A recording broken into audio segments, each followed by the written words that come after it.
مژده بر مومنان عید سعید آمده، بر گلستان دل پیک نوید آمده. مژده بر مومنان عید سعید آمده، بر گلستان دل پیک نوید آمده. شاد و خندان کنید هر دل رنجیده را، از رخش پاک کنید سرشک غلطیده را. از محبت صفا و از باغ گل تحفه ای، بذل و ایثار کنید قلوب غمگین. سوال دیگه ما این است که یک جوانی که سر ذهنیت خود خوب اما تو باور داشته باشه، زود درس استاد گرفته بتونه خلاصه شده دو دقیقه بگوید. نداریم شکر. کوکه خود شخص داماد است. بیاین یک قهرمانی کردی، یک قهرمانی دیگه هم بکن. نه سوال بسیار آسان است، اما جایزه تو هم تیار است انشاءالله. بعضی علما میگن که امی عروسی ها محافل که گرفته میشه، محافل ولیمه، اکثرا در این موسیقی و ساز گپا می باشه. بسیار جوانا داریم وقت بالغ شده، بیچاره تا 20 سالگی نمیتونه، تا 21 میشه، 22 میشه، 25 میشه، 30 میشه، پشت پیسه، پشت رواج و انانات میگرده. پول از کجا کنم، طلا از کجا کنم، بوتل از کجا بگیرم، رسم و رواج و که جیزی را از کجا بکنم. کلی که فصاحت خواندن سوی گپا هست. بیاین که ما و شما یک نشست بکنیم. خودت بر اناله گفت چی میشه؟ اناله گفت چی میشه که ما و شما کل ما و شما یک جلسه بگیریم؟ باشه. فرق از بین نشست و جلسه شما کلتان تحصیل کرده هستین، صحیح است؟ انال اونا گفتن که ما و شما انشاءالله تعالی یک میتینگ میگیریم و در بین از این نشست خود ما و شما کوشش میکنیم که درباره از این مسئله بحث بکنیم. خب بالاخره یک نشست کردن همراه اعضای خانواده خود، یک نشست و دو نشست و سه نشست و چهار نشست و پنج نشست. خب بالاخره دید که مشکلات زیاد است و این نشست ها تا همین نشایی را هم چی کنه، قناعت بده و یک مقدار نشایسته بگیره و محفل خدا ابو ولیمه خدا از این خرافات نجات بده. تشکر میکنیم از جوانای محترم برای که آمدن. کدامایشان استاد مبشر مسلمی ها را خوش دارن و میخواین که عروسی خودم مثل عروسی مبشر مسلمی ها بکنن. جوانایی که میخواین همین قسم بکنن اینجا به استیج تشریف بیارن. کدام جوان است بفرمایید.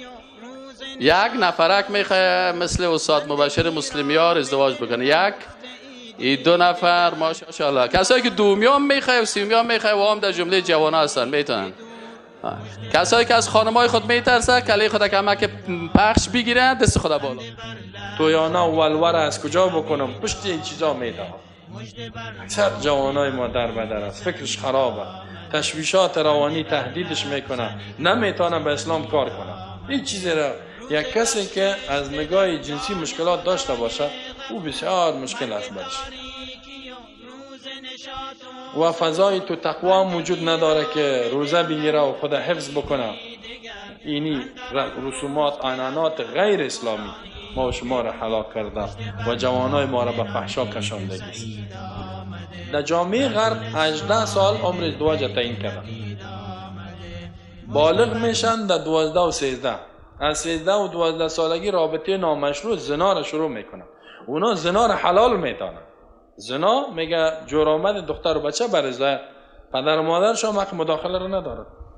این که زنا و فحشا تا 18 سالگی، اگر از 13 شروع کنه 5 سال، اگر 15 سالگی 3 سال، این معتاد به کار فحشا شد. بعد از اون که ازدواج میکنه بیفایده است، یعنی عفیف و پاک دامن نمیسازه ازدواج. باز نه خانم به شوهر وفادار است و نه شوهر به خانم، باز هم امور رابطه نامشروع. ضروری است که باید این خانواده را باید دنبال بکنیم. الله عزوجل نصیب استادم بگردانه ان شاء الله دیگه میشه. ما خطابال نگفتیم منتها میخواین برای در خانه برای مشکل پیدا کنه. همین نکام که است بعضی حالات واجب می باشه، بعضی حالات سنت می باشه، بعضی حالات حرام می باشه، بعضی حالات مکروه می باشه. این حال بعضی اوقات برای ما اجازه تان مبارک ده. يا ربي يا ربي إني أسألك العفو عني ولم يخب فيك ظني يا مالك الملك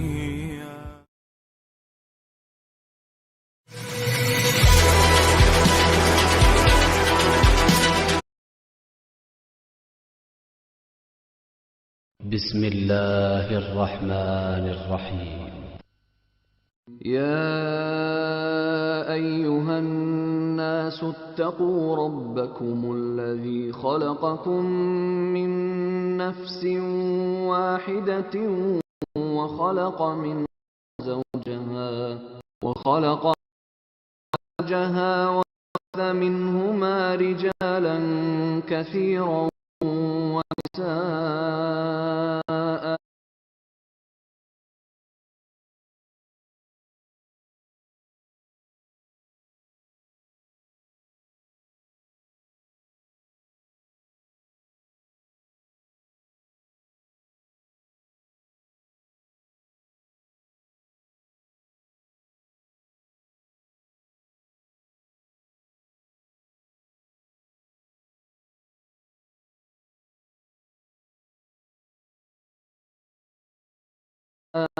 واتقوا الله الذي تساءلون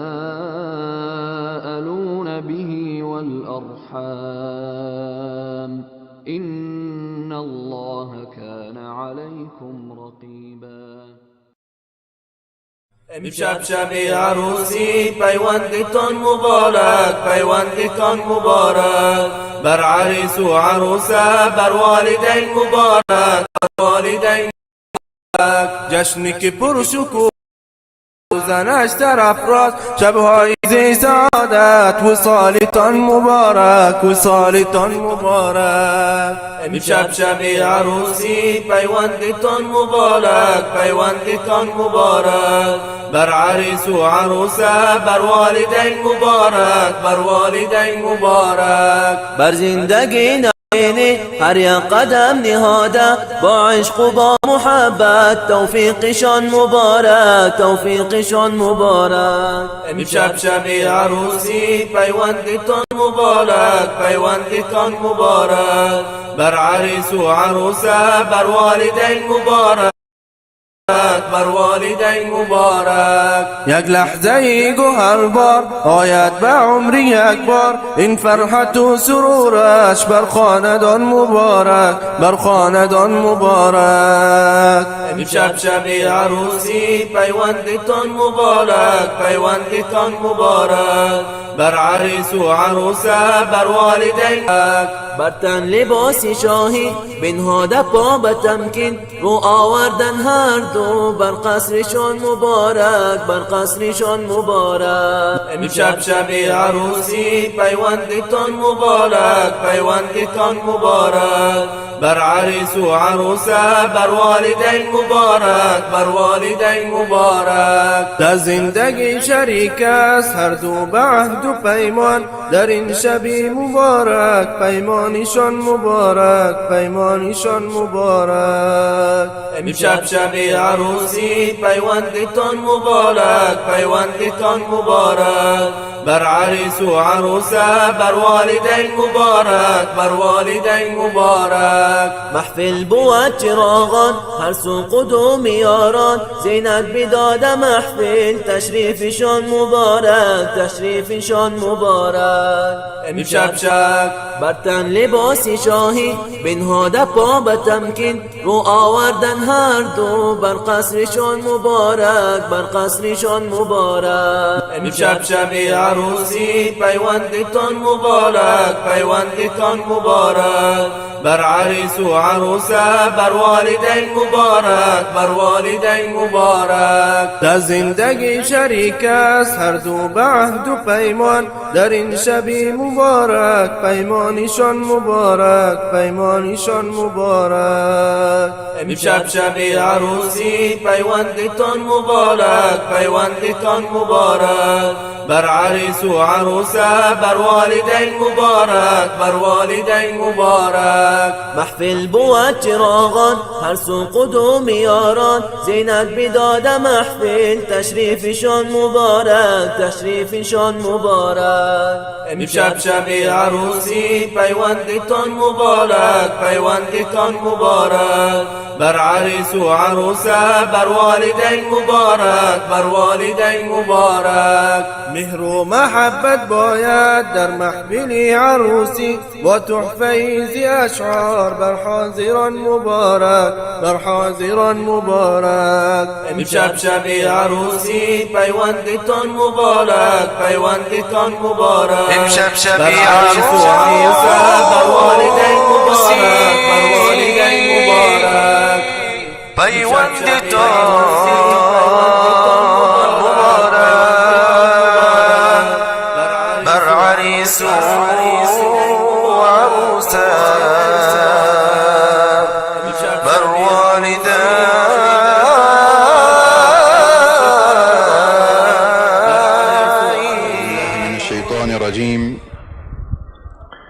بسم الله الرحمن الرحيم. الحمد لله رب العالمين، والصلاة والسلام على سيد الأنبياء والمرسلين وعلى آله وصحبه أجمعين، ومن دعا بدعوته واتبع نهجه وطريقته إلى أن تقوم الساعة ويوم الدين. قال الله سبحانه وتعالى في محكم تنزيله وهو أصدق القائلين بعد أعوذ بالله من الشيطان الرجيم. بسم الله الرحمن الرحيم. ومن آياته أن خلق لكم من أنفسكم أزواجا وجعل بينكم مودة ورحمة. وقال الله سبحانه وتعالى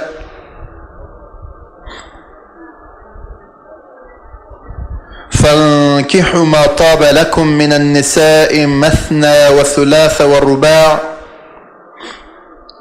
فإن خفتم ألا تعدلوا فواحدة أو ما ملكت أيمانكم.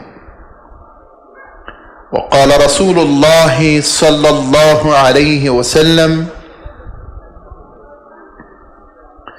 يا معشر الشباب من استطاع منكم الباءة فليتزوج، ومن لم يستطع فعليه بالصوم، أو كما قال عليه الصلاة والسلام. وقال الدنيا متاع وخير متاعها المرأة الصالحة. وقال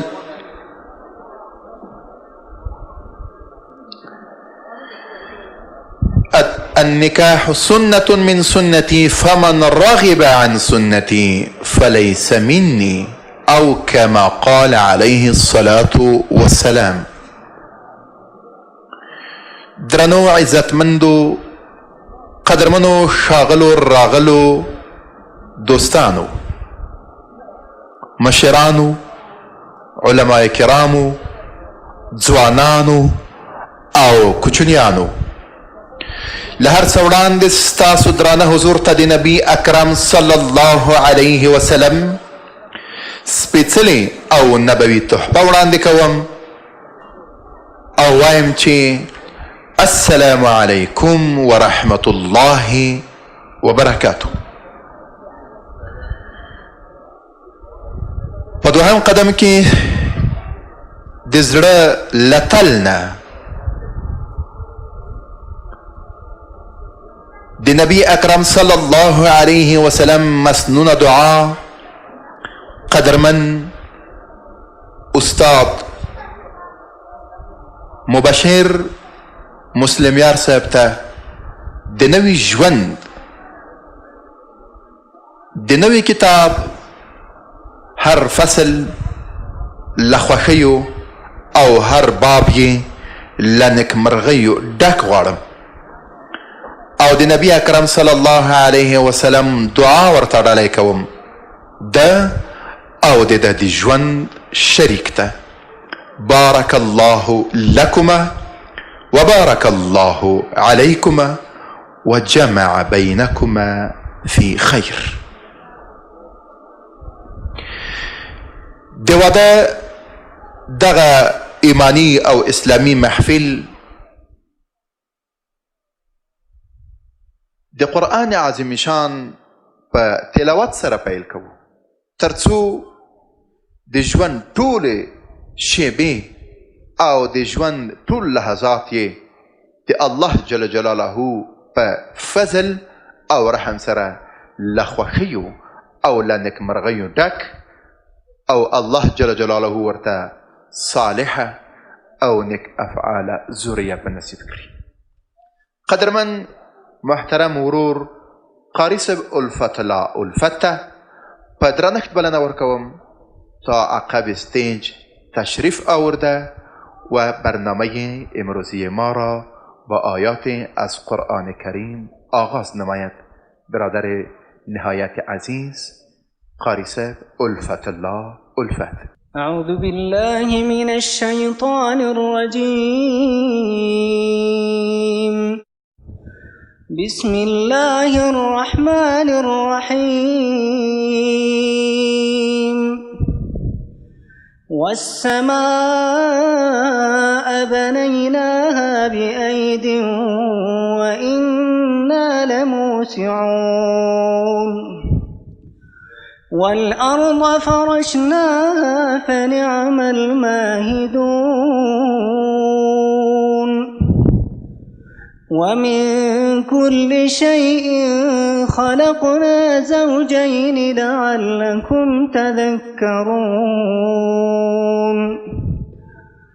ففروا إلى الله إني لكم منه نذير مبين ولا تجعلوا مع الله إلها آخر إني لكم منه نذير مبين كذلك ما أتى الذين من قبلهم من رسول إلا قالوا ساحر أو مجنون أتواصوا به بل هم قوم طاغون فتول عنهم فما أنت بملوم وذكر فإن الذكرى تنفع المؤمنين وما خلقت الجن والإنس إلا ليعبدون ما أريد منهم من رزق وما أريد أن يطعمون إن الله هو الرزاق ذو القوة المتين فإن للذين ظلموا ذنوبا مثل ذنوب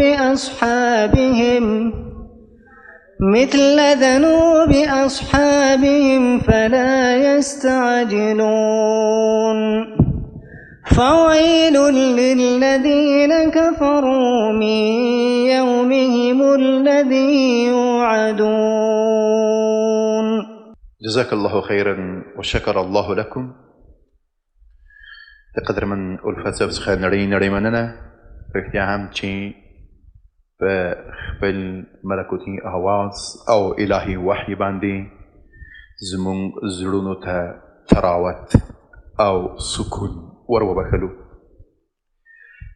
قدرمنو دوستانو، لکه څنګه چې الفت صاحب تلاوت شویو آیاتونو کې د الله جل جلاله دا قولیات کړ چې وما خلقت الجن والانس الا ليعبدون، واده هم عبادت دی، ځکه د نبی اکرم صلی الله علیه وسلم سنت دی، او د عبادت سره سره ستر نعمت دی. نعمت او د نعمت شکرانه هم دا ده چې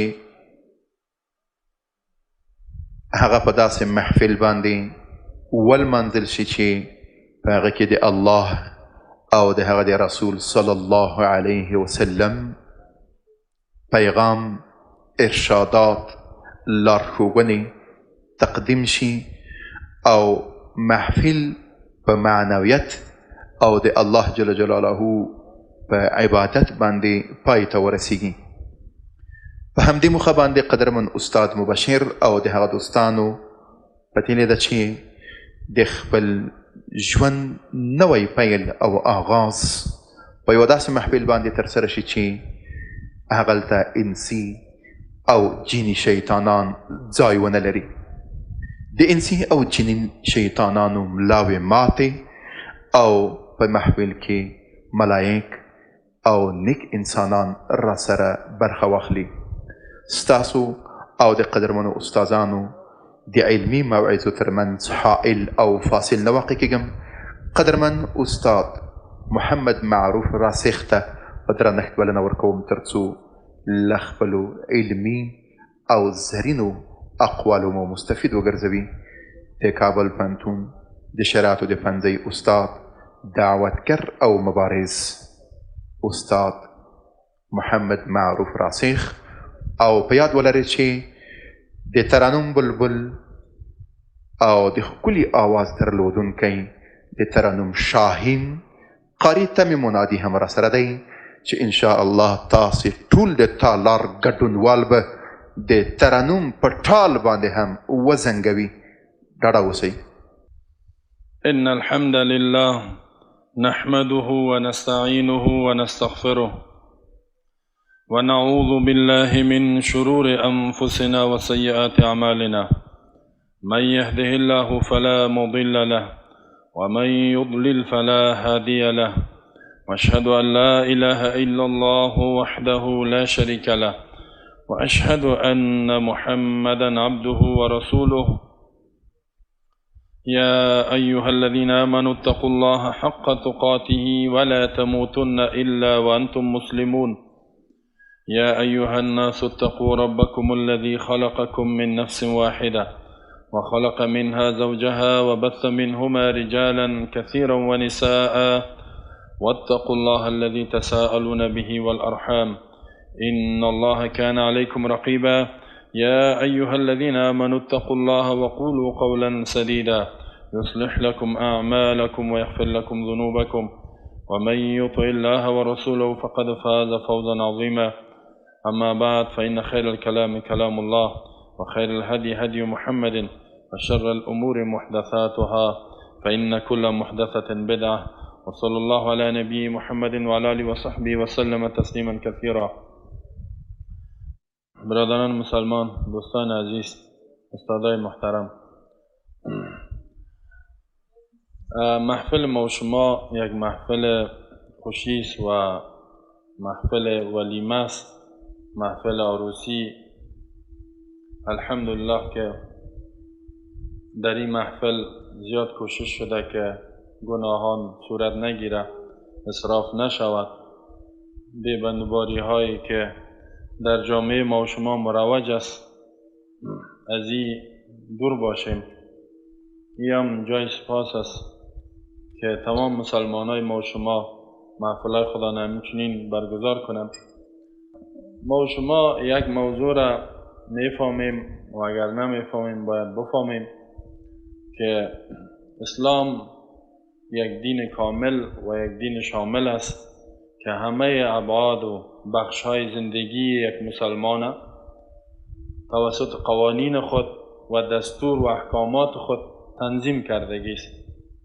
هیچ بعد زندگی ما و شما، هیچ بخش زندگی ما و شما نیست مگر اونجا اسلام مداخله کرده و الله متعال توسط کتاب خود و شرحش احادیث و زندگی ما و شما را تنظیم کردگی است و ما و شما را مکلف ساخته که ما در هر بخش زندگی خود از قوانین اسلام اطاعت کنیم و پیروی کنیم و او را در زندگی خود عملی بسازیم.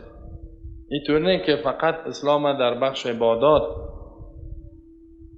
عملی کنیم و در دیگه بخش ها عملی نشه.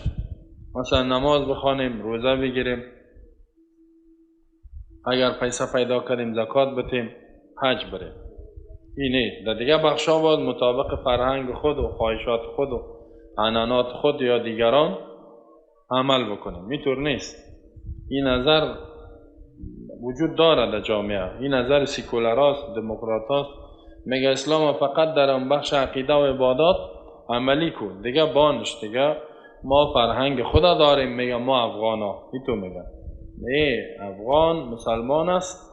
هر مسلمان فرهنگش اسلام تعیین کرده، رسمش تعیین کرده، عنعناتش اسلام تعیین کردگی است و ما را مکلف ساختگی است الله که به کل اسلام عملی کنیم، کل اسلام عمل کنیم، کلش قبول کنیم، عقیده کنیم، باور کنیم و کلش احکاماتش در هر بخش زندگی خود عملی کنیم تا که نجات پیدا کنیم و کامیاب شویم و سعادت نصیب ما شود.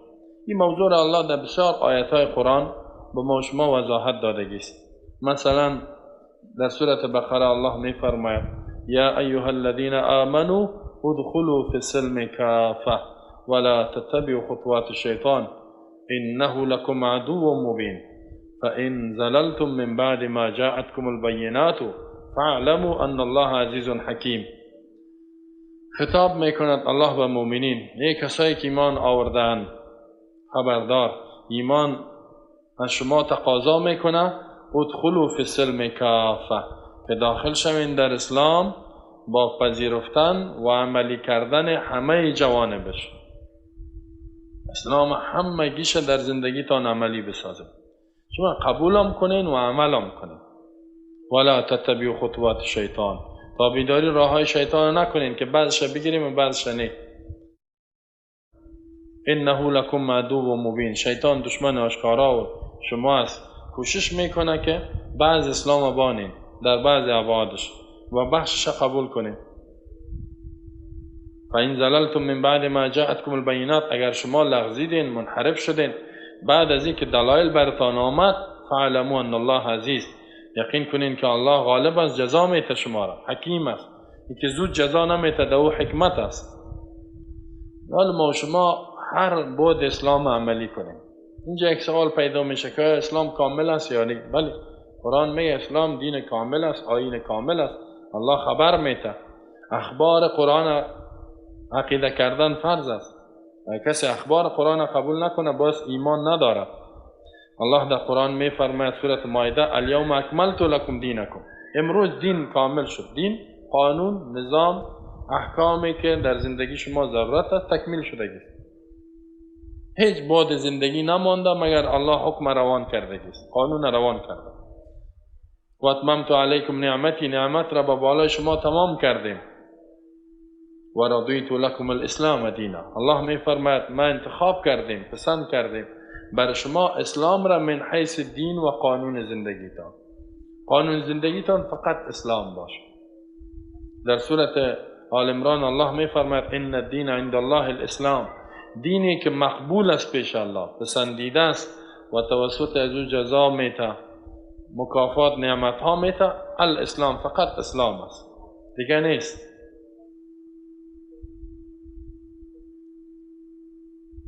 وما اختلف الذين اوتوا الكتاب الا من بعد ما جاءهم العلم. اهل کتاب الله میگه یهود نصارا مخالفت کرد، اسلام قبول نکرد بعد از اینکه دلایل آمدگی است. اینا را الله میگه و من یکفر بآیات الله، یا کافر هستند. کسی کفر میکنه با آیات الله فإن الله سریع الحساب، الله زود حساب میکنه، جزا میده اینا را. و در سوره آل عمران باز الله میفرماید که و من یبتغی غیر الاسلام دینا فلن یقبل منه، کسی غیر از اسلام دیگه دین، نظام، قانون، شعار بده هرگز از او قبول نمیشه. و هو فی الاخره من الخاسرین، و ای در آخرت از جمله تاوانیا و زیانکارا هلاک شوندگان است. پس شعار ما اسلام واقعی در همه ابعاد زندگی ما باشه. اسلام خودش یک دین معتدل است، در ذاتش اعتدال است، افراط تفریط نیست. اسلام افراط تفریط رد کردگی است. حتی اهل کتاب میگه یا اهل کتاب لا تغلو فی دینکم، غلو و افراط نکنین در دین. تفریط هم رد کرده، افراط هم. خودش در ذات خود یک دین اعتدال، یک دین میانه رو، یک دین و آیین و قانون نظامی است که سعادت و خوشبختی ما را در دنیا و آخرت تنظیم کرده. خود اسلام در ذات خود. کسایی که میگن ما اسلام معتدل میخوایم، این گپ از اینا بسیار اهداف شوم دارن. معتدل امروز سکولرها معتدلی را میگه که بسیار قوانین و دستورات احکام قرآن و اسلام اوسکو، قوانین جزاییش، سیاسی، اقتصادیش اوسکو، نامش معتدل میمانه. این یک اهداف شوم داره. بلکه ما اسلام واقعی قرآن بیان کرده، رسول الله هم امیر میخوایم، شعار ما باید امیر باشه. اینالی در ارتباط عروسی ما الله حکم نازل کرده است. بعض ما شما در نماز مسلمان است، در مسجد میره، در عروسی ببینید دیگه قسم میشه، میگه رواج و عنعنات ما فرق میکنه. یک قوم میگه از ما دیگه رواج است و میگه از ما دیگه رواج است. یعنی رواج اسلام، عنعنات اسلام، فرهنگ اسلام خو یکی است. مسلمان است یا نه؟ اگه خبر نداری که برات میگه مینی اسلام اینطور میگه. فرهنگ ها و رواج ها و عنعنات او سبان. رسول الله صلی الله علیه و وقتی که در حجۃ الوداع خطبه بیان میکرد گفت کل جاهلیت که تحت قدمه، زیر قدم است، تماما جاهلیت پیش از اسلام. افحکم الجاهلیت یبغون، آیا اینا حکم قانون جاهلیت طلب میکنن؟ و من احسن من الله حکما لقوم یوقنون، کی زیبا از الله که از روی قانون گذاری برای قومی که یقین داره. غیر از اسلام هر قانون رواجی که جاهلیت است، او را باید ما ترک کنیم. اینال اسلام الحمدلله میفهمه که انسان ها غریزه دارن، خواهشات دارن، خواسته های جنسی دارن، این را چطور اشباع شود. در نظام های غیر اسلام، دموکراسی و سکولاریسم و کمونیسم، اینا میگه میشه که یک بچه و دختر ارتباط بگیرن، باز و نمو غریزه خدا نه پورا کنن، ناجت نکاح و ازدواج و این نیست. اسلام میره میگه نه، اسلام میگه ولا تقربوا الزنا، به زنا نزدیک نشید، انه کان فاحشه و ساء سبیلا، زنا یک کار فحشاست، بے حیایی، بدترین راه است.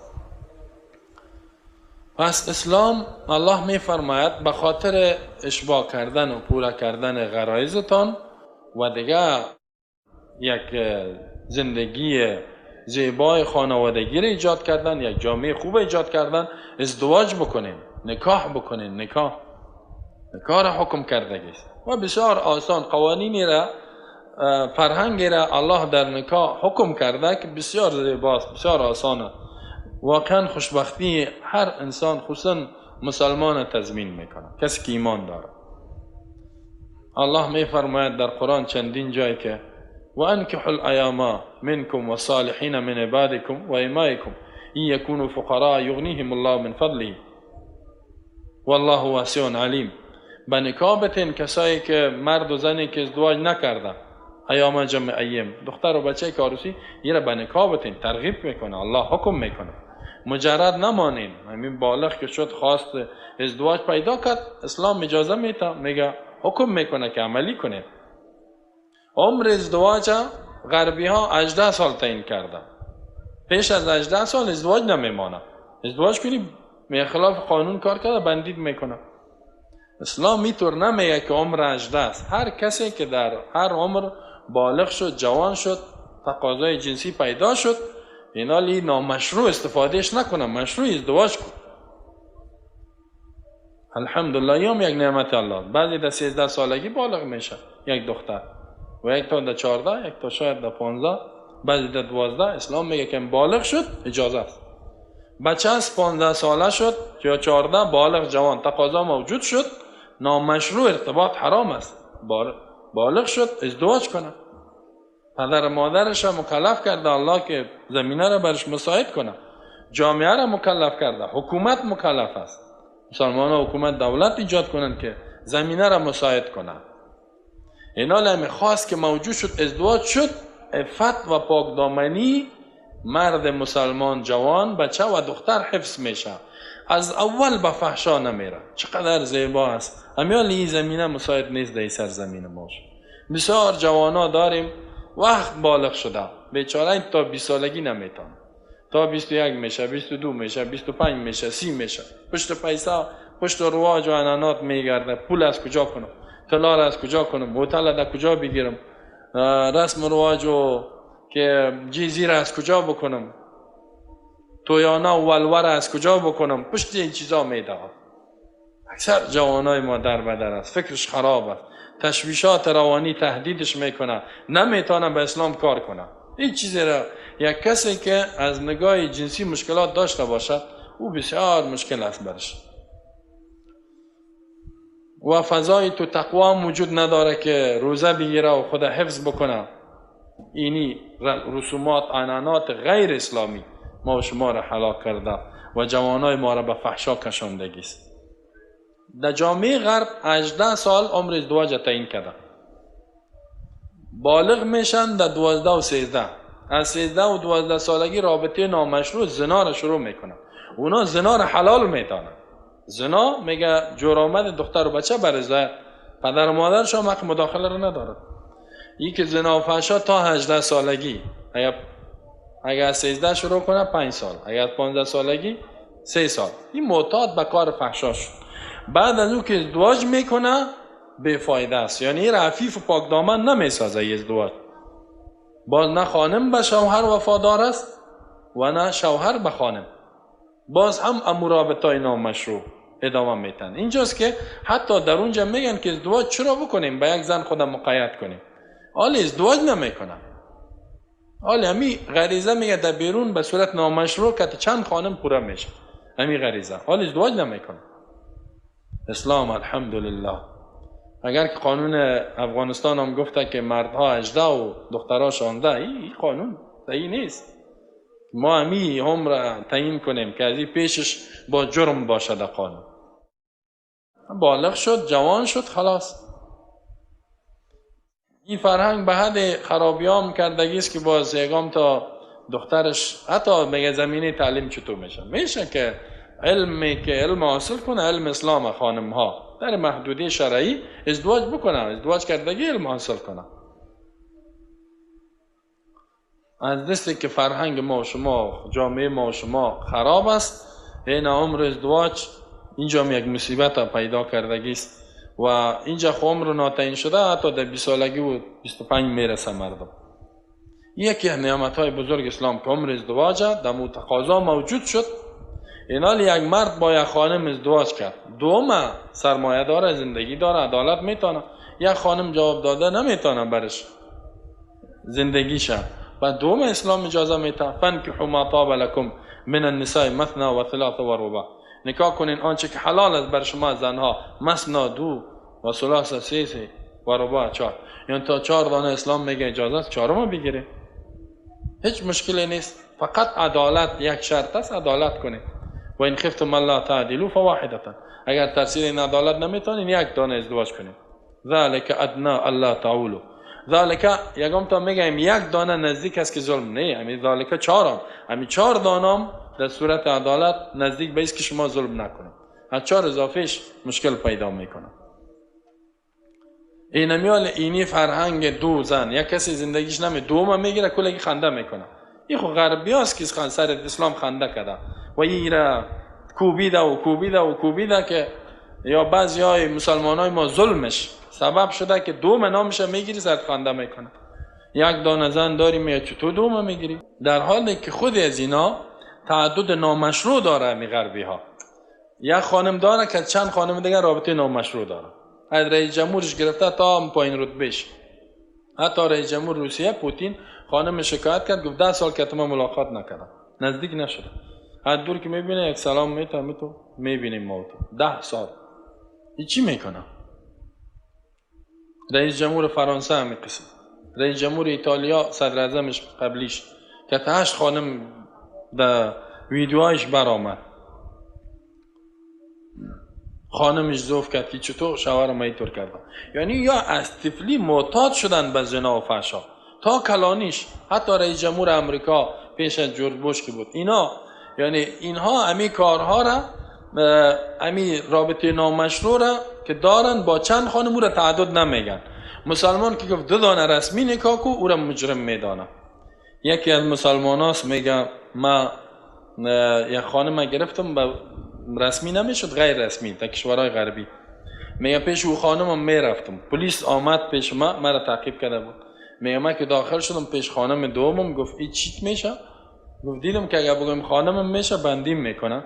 گفت من گفتم این معشوقه است، یعنی ارتباط نامشروع. بعد از این گفت که آیم ساری معذرت میخوایم که من تو را تعقیب کردم. اگر میگفت خانم من دستگیرش میکرد میبرد. این عقل بیدینا است. این حال اسلام الحمدلله دای بسیار نعمت است. یکم تا میگه دوم گرفت ظلم میکنه، ظلم گرفت اسلام، ظلم کرد، زن حق داره طلاق خدا بگیره، ظلم کرد. کل راه ها را مشکلات اسلام حل کرده است. پس الحمدلله که اسلام یک نظام کامل، آیین کامل است، هم ابعاد زندگی ما و شما را جواب داده است. تا اینجا من بیان کردم، بعضی را وقت ما پورا شد، میشه دیگه استادا ادامه شه بگوید، گپای جدید بگوید.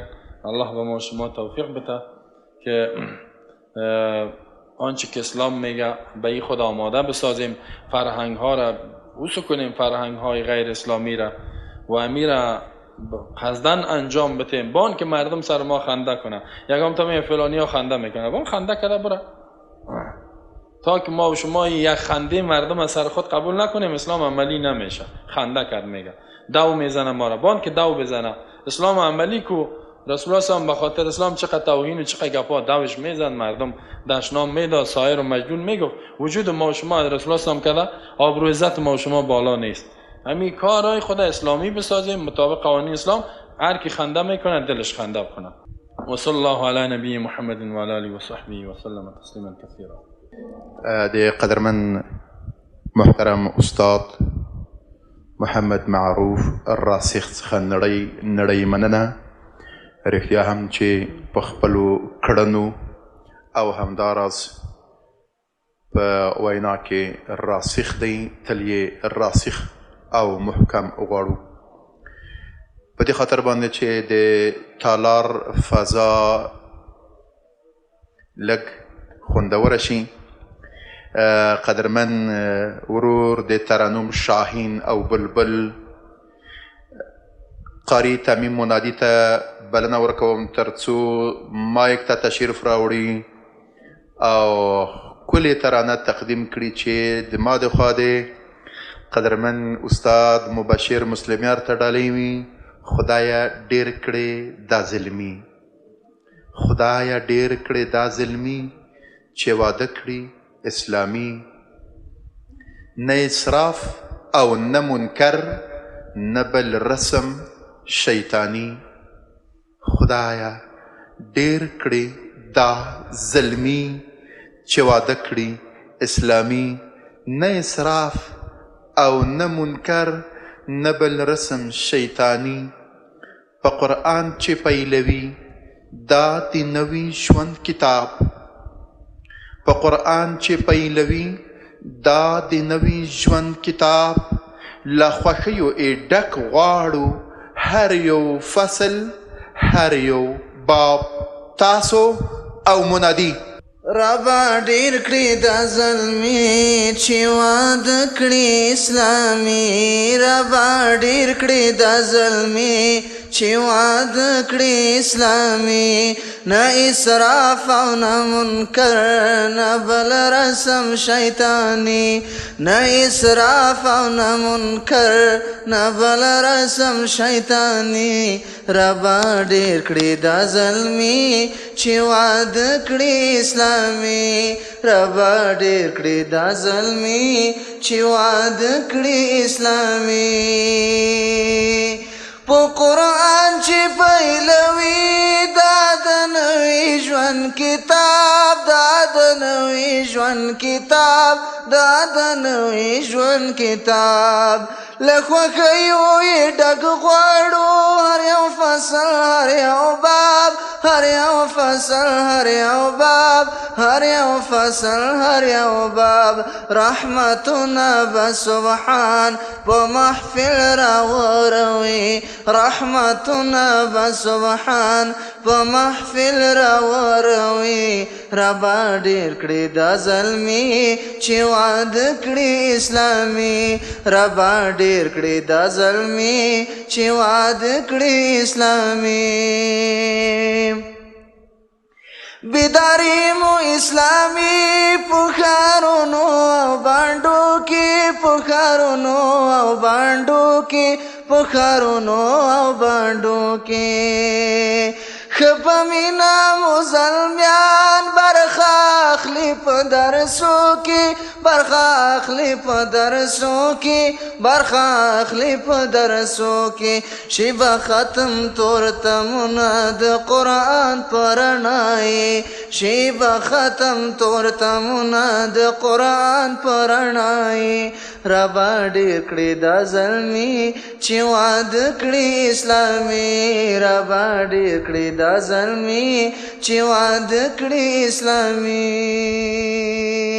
دا خوښي او دا واده پام کړئ خلکو عبادت دی پام کړئ خلکو عبادت دی پام کړئ خلکو عبادت دی په ګناه باندې لمانځلي دا کفران د لوی نعمت دی دا کفران د لوی نعمت دی دا کفران د لوی نعمت دی په واده کې منکرات پاک الله خفا کوي په واده کې منکرات پاک الله خفا کوي ربا ډېر کړي دا زلمي چې واده کړي اسلامي ربا ډېر کړي دا زلمي چې واده کړي اسلامي راشي وکړو د پیمان چې وادونه کړو آسان چې وادونه کړو آسان چې وادونه کړو آسان ای زما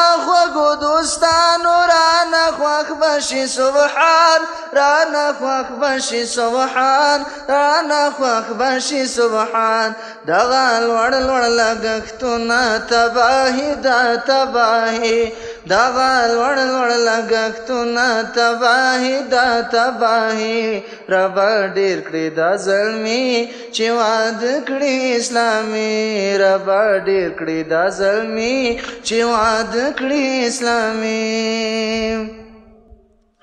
دغل وړي مينو غاني جلو بلوي ډنګ حالونا جلو بلوي ډنګ حالونا جلو بلوي ډنګ حالونا اقتصاد ته ضرب دي ماتوي مور می ګنا ماتوي مور می ګنا ماتوي مور می ګنا دا پیغام د بدلون غواړو ستاسو همکاري دا پیغام د بدلون غواړو ستاسو همکاري ربا ډېر کړي دا زلمي چې واده کړي اسلامي ربا ډېر کړي دا زلمي چې واده کړي اسلامي دا درنې درنې پګړې دغه دواړه کورنۍ دغه دواړه کورنۍ دغه دواړه کورنۍ مبشر دل کلمر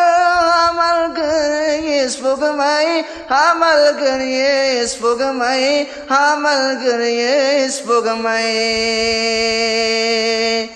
مبشر دل کلمر ملګری سپوږمۍ ملګری سپوږمۍ ملګری سپوږمۍ مبارک شه مبارک دا محفل او خوشحالي مبارک شه مبارک دا محفل او خوشحالي ربا ډېر کړي دا زلمي چې واده کړي اسلامي له حماس سره همغږو ټول لاسونه کړی اوچات ټول لاسونه کړی اوچات ټول لاسونه کړی اوچات لیکن غښتې دي زمونږ د دارینو سعادت د دارینو سعادت د دارینو سعادت دا پیسې مو کړې مصرف په تعلیم د یو بچي دا پیسې مو کړې مصرف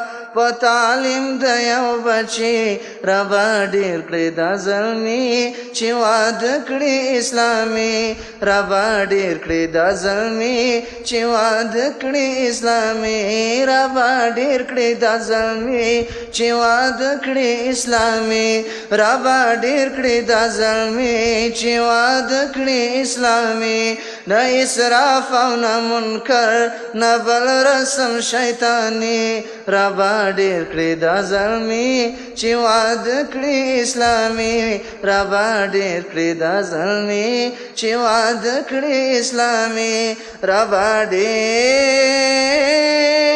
کړې دا زلمي.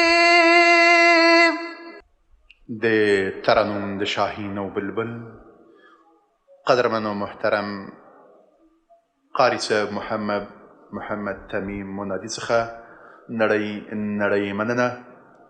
ربه ډېر کړې دا زلمي ربه ډېر کړې زلمي چې واده کړي اسلامي نه اسراف او نه منکر نه بل رسم شیطانی.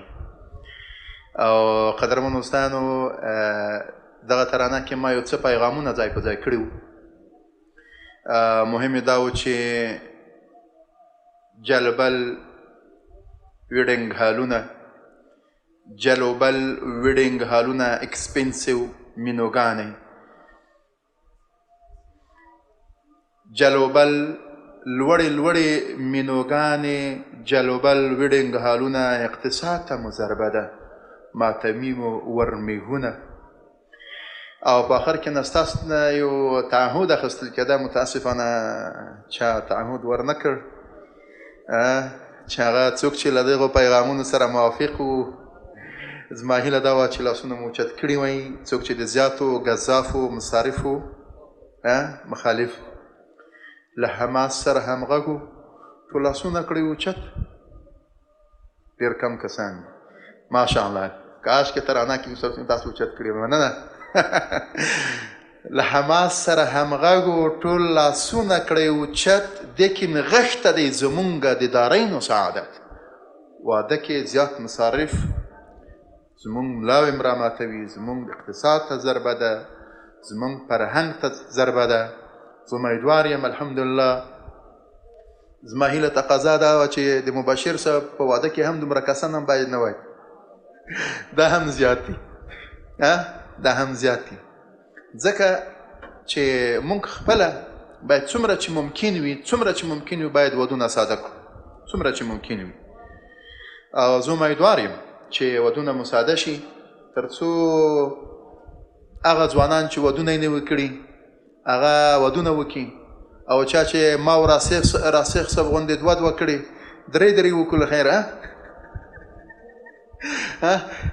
او زه امیدوار یم چې انشاءالله تاسو ټول دوستان له ما سره همغږي اوسئ. ستاسو او د قدرمن و محترم استاد حماد صاحب ترمنځ حایل فاصل نه واقع کېږم په درنښت بلنه ورکوم تر څو له علمي وینات څخه مو مستفید وګرځوي قدرمن محترم مولوي صاحب حماد.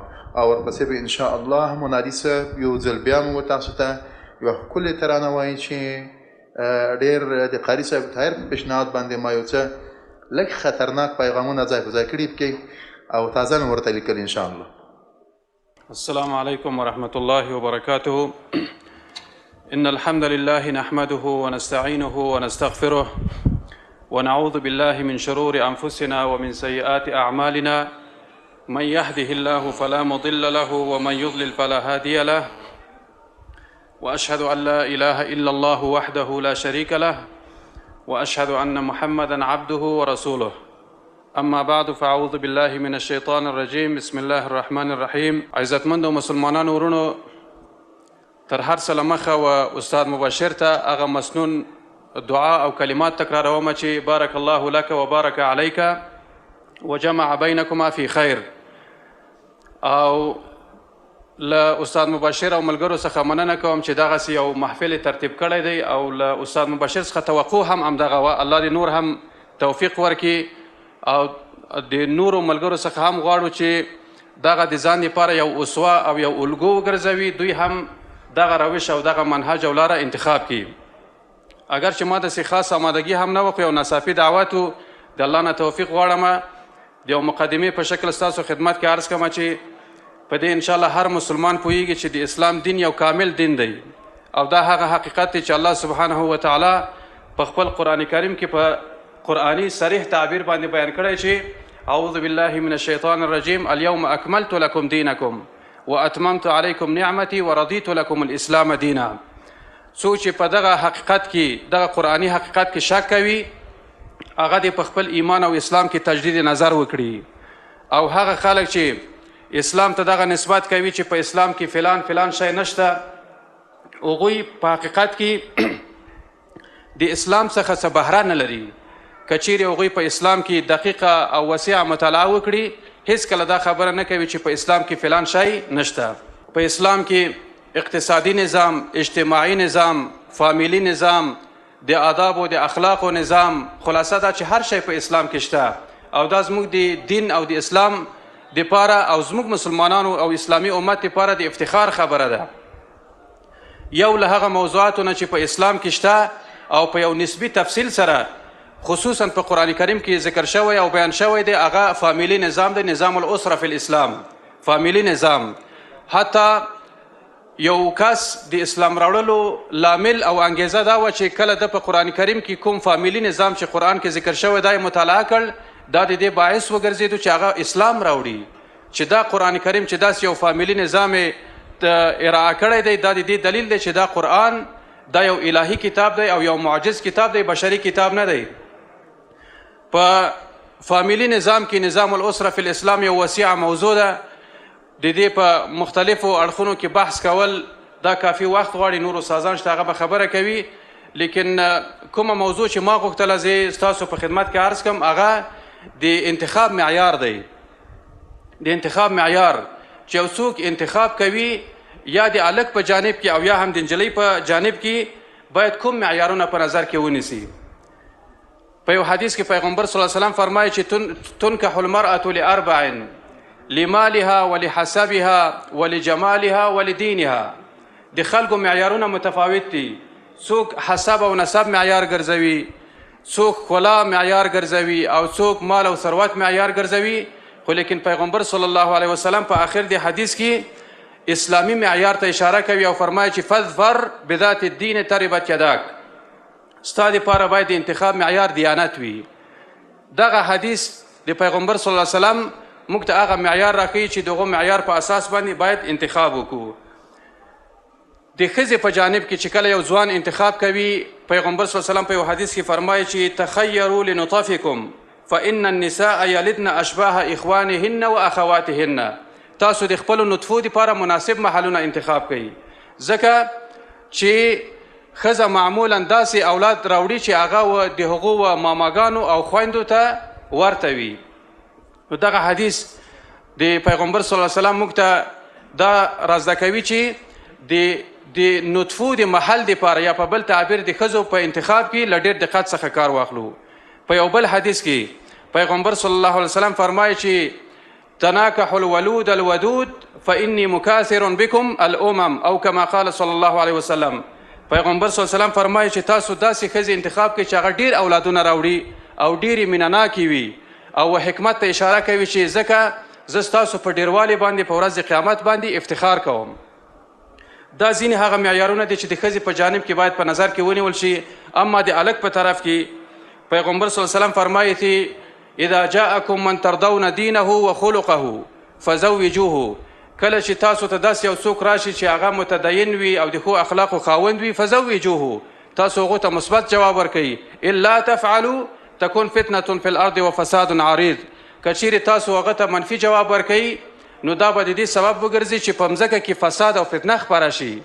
دغه حدیث د دې په ضمن کې چې موږ ودې ته ترغیب کوي چې باید وځوانانو ته مثبت جواب ورکو کله چې خطبه کوي او له موږ نه څه تقاضا کوي د نکاح. دا هم راښیي چې یو معیار باید په نظر کې ونیسو چې هغه معیار د دیانت دی. اذا جاءکم من ترضون دینه وخلقه. دیانت او اخلاق، یو وار بیا تکراروم، دیانت او اخلاق دا هغه دوه ارزښتونه او معیارونه دي چې پیغمبر صلی الله علیه وسلم موږ ته راښودلي دي چې د ځوان په انتخاب کې باید په نظر کې ونیسو. او هغه څوک چې موږ ته مراجعه کوي هغو ته منفي جواب ورنکو. متاسفانه دغه اسلامي معیارونه زموږ په افغاني جامعه کې نه مراعات کیږي. د ځینو خلکو دپاره یوازینی معیار ښکلا وي، د ځینو خلکو دپاره معیار مال او ثروت وي، د ځینو خلکو دپاره معیار په خارج کې اوسېدل وي. ځینې وخت یو څوک خپل خور او لور یو چا ته ورکړي چې هغه په خارج کې وي، سن یې فرض کړه 40-50 کاله وي، او د ځوانۍ عکس ورته راولېږي په مسنجر او نه پوهېږم په فیسبوک او په یو بل شي کې، هغه یې په فوټوشاپ کې جوړ کړی. خو صرف فکر وکړي چې دا خو والا ډېر ښایسته ځوان دی، دا د ډالر به هم رالیږي او بس زما ژوند به هم ورسره ښه شي. چې کله هغه خپله لور ورکړي چې ګوري هغه بابای ملت وي، تاریخ یې تیر وي، د خپل ژوند دپاره یو تمام عیار جهنم جوړ کړي والعیاذ بالله. ما یو ورځ یو ځای کې دا خبره وکړله چې د اوسنی امت بیرته هغه د جاهلیت دور ته ګرځي، خو لیکن په یو موډرن شکل باندې. د اسلام نه مخکې خلکو خپل اولادونه ښه کول. واذا بشر احدهم بالانثى ظل وجهه مسودا وهو كظيم يتوارى من القوم من سوء ما بشر به ايمسكه على هون ام يدسه في التراب. دا د جاهلیت زمانې برخورد و د خپل اولاد د ښځینه لوڼو سره. لیکن اوس خلک خپل اولادونه په تدریجي شکل باندې وژني. تدریجي وژنه د اولاد همدغه ده چې د هغو هغه انتخاب په نظر کې ونه نیسي، اسلامي معیارونه په نظر کې ونه نیسي، فقط مال او ثروت او اقتصاد په نظر کې ونیسي، بالاخره د هغو دپاره یو تمام معیار جهنم جوړ کړي والعیاذ بالله.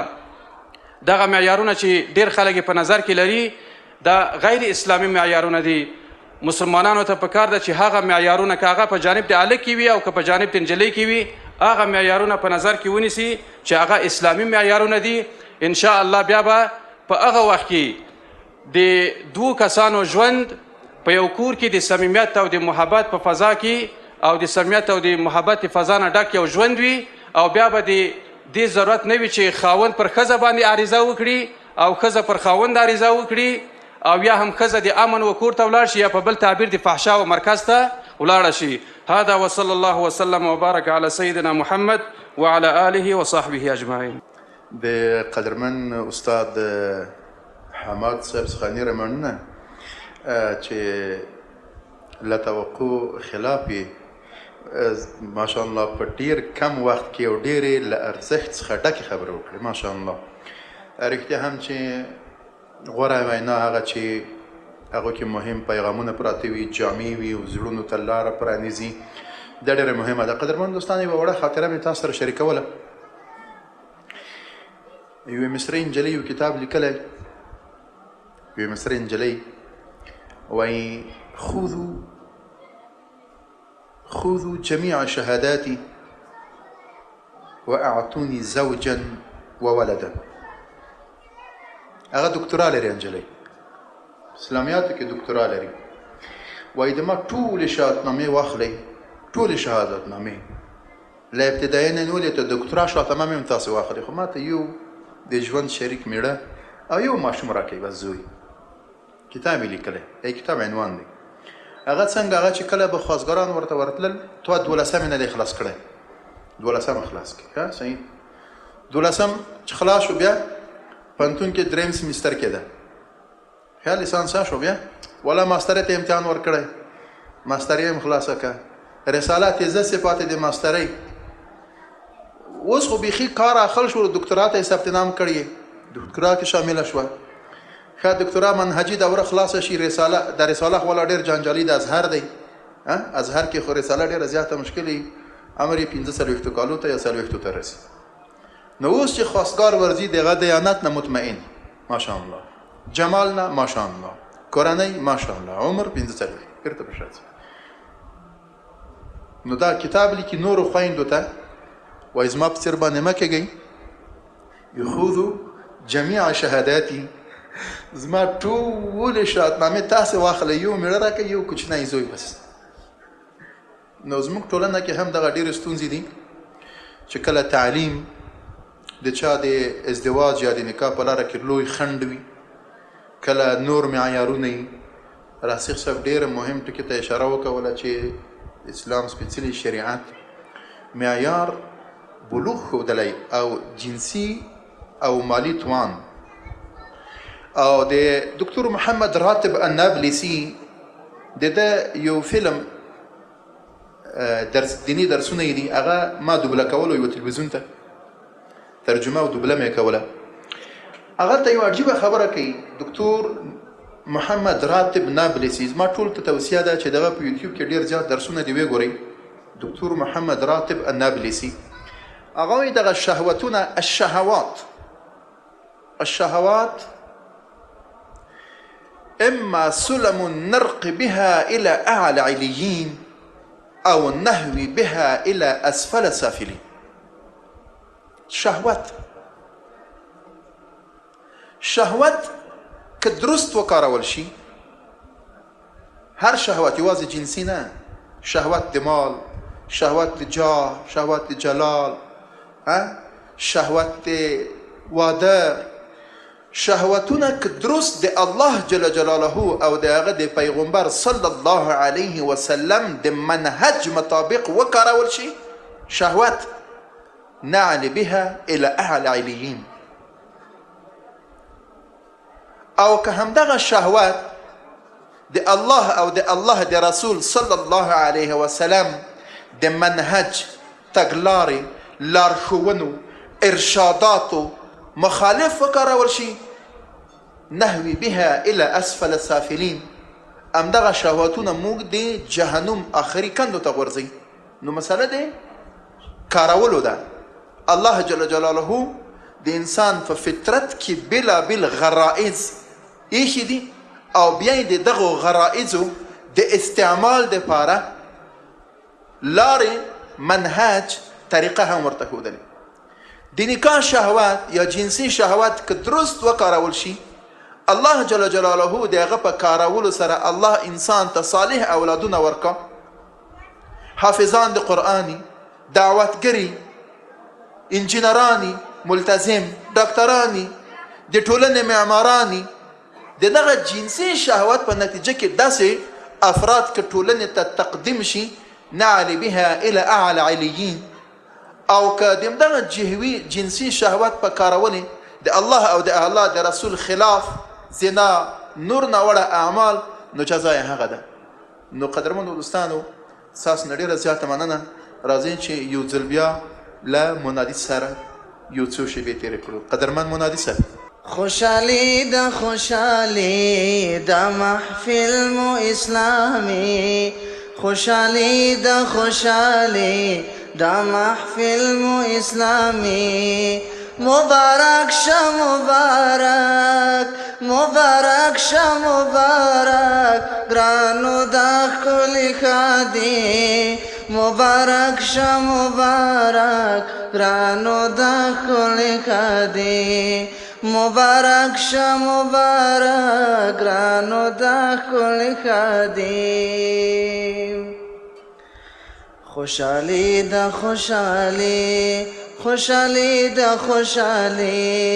دا محفل مو اسلامی، خوشحالی دا محفل مو اسلامی. مبارک شه گرانو دا ښکلي ښادي. مبارک شه گرانو دا ښکلي ښادي. مبارک شه گرانو دا ښکلي ښادي. دغه څرک رڼاګانې دا پیغام د لوی بدلون دی. دغه څرک رڼاګانې دا پیغام د لوی بدلون دی. ترږمۍ په ختمېدو دي راختلی سباوون دی. ترږمۍ په ختمېدو دي راختلی سباوون دی. ترږمۍ په ختمېدو دي راختلی سباوون دی. ترږمۍ په ختمېدو دي راختلی سباوون دی. د ولس غوښتنه دا ده نظام غواړو قرآني د ولس غوښتنه دا ده نظام غواړي قرآني دا محفل مو اسلامي دا محفل مو اسلامي خوشحالي دا خوشحالي خوشحالي دا خوشحالي خوشحالي دا خوشحالي دا محفل مو اسلامي خوشحالي دا خوشحالي دا محفل مو اسلامي مبارک شه مبارک مبارک شه مبارک ګرانو دا ښکلې ښادي مبارک شه مبارک ګرانو دا ښکلې ښادي مونږ ملاوي دي تړلې هم اوچت مو همتونه مونږ ملاوي دي تړلې هم اوچت مو همتونه مونږ د علم په وزرونو ښه بلند کړو پروازونه مونږ د علم په وزرونو ښه بلند کړو پروازونه مونږ د علم په وزرونو ښه بلند کړو پروازونه مونږ د علم په وزرونو ښه بلند کړو پروازونه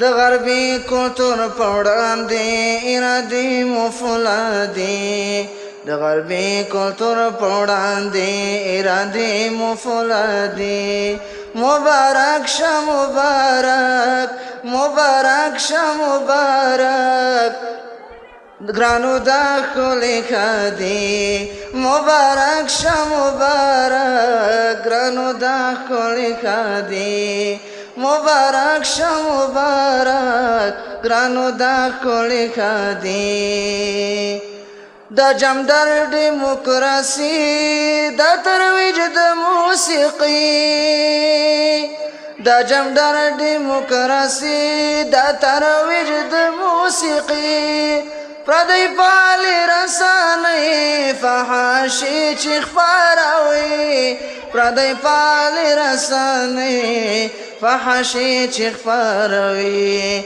پردی پالی رسانې فحاشي چې خپروي ویښه ویښه مسلمانه دا جنګونه د فکري ویښه ویښه مسلمانه دا جنګونه د فکري مبارک شه مبارک مبارک شه مبارک ګرانو دا ښکلې ښادي مبارک شه مبارک ګرانو دا ښکلې ښادي خوشحالي دا خوشحالي خوشحالي دا خوشحالي دا محفل مو اسلامي مبارک شه مبارک مبارک شه مبارک ګرانو دا ښکلې ښادي ګرانو دا ښکلې ښادي سپین ګیرو ځوانانو دا مې تاسو ته خطاب دی دا مې تاسو ته خطاب دی یو غربي طوفان راغلی ورسره یو خړ سیلاب دی یو غربي طوفان راغلی ورسره یو خړ سیلاب دی یو غربي طوفان راغلی ورسره یو خړ سیلاب دی جلو بلی شعارنا موږ او تاسو غرقوي جلو بلی شعارنا موږ او تاسو غرقوي مبارک شه مبارک مبارک شه مبارک ګرانو دا ښکلې ښادي مبارک شه مبارک ګرانو دا ښکلې ښادي منادي صاحب خو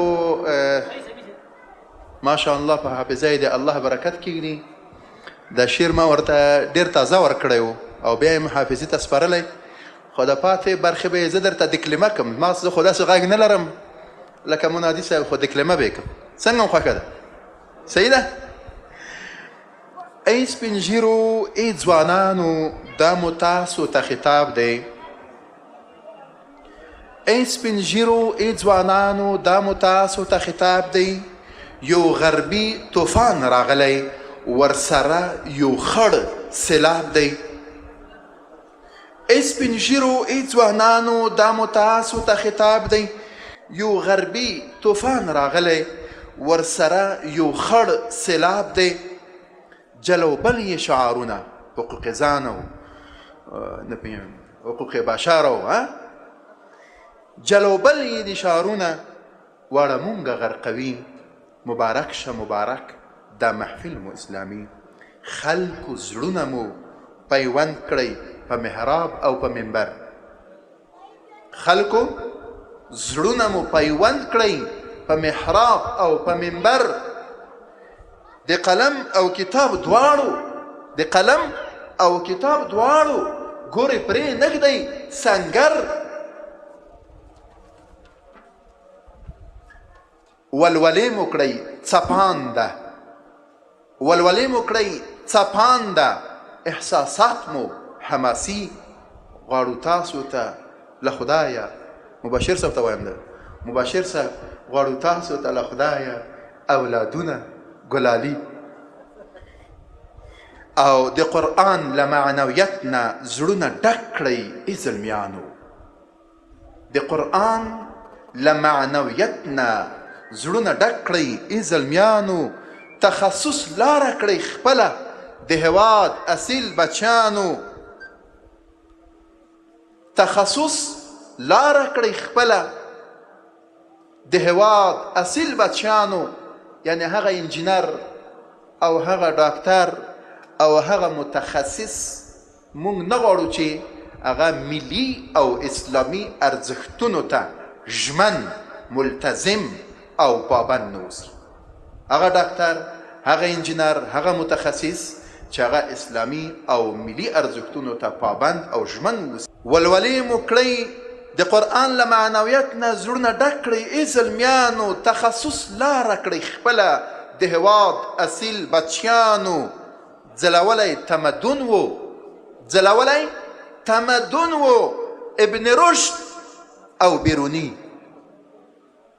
ځلولی تمدن و ابن رشد او بیرونی غواړو تاسو ته له خدایه اولادونه ګلالي مبشر صاحب غواړو تاسو ته له خدایه اولادونه ګلالي انشاءالله ستا علمي میراث غلا کړی ستا علمي میراث غلا کړی نن بچیانو د فرنګ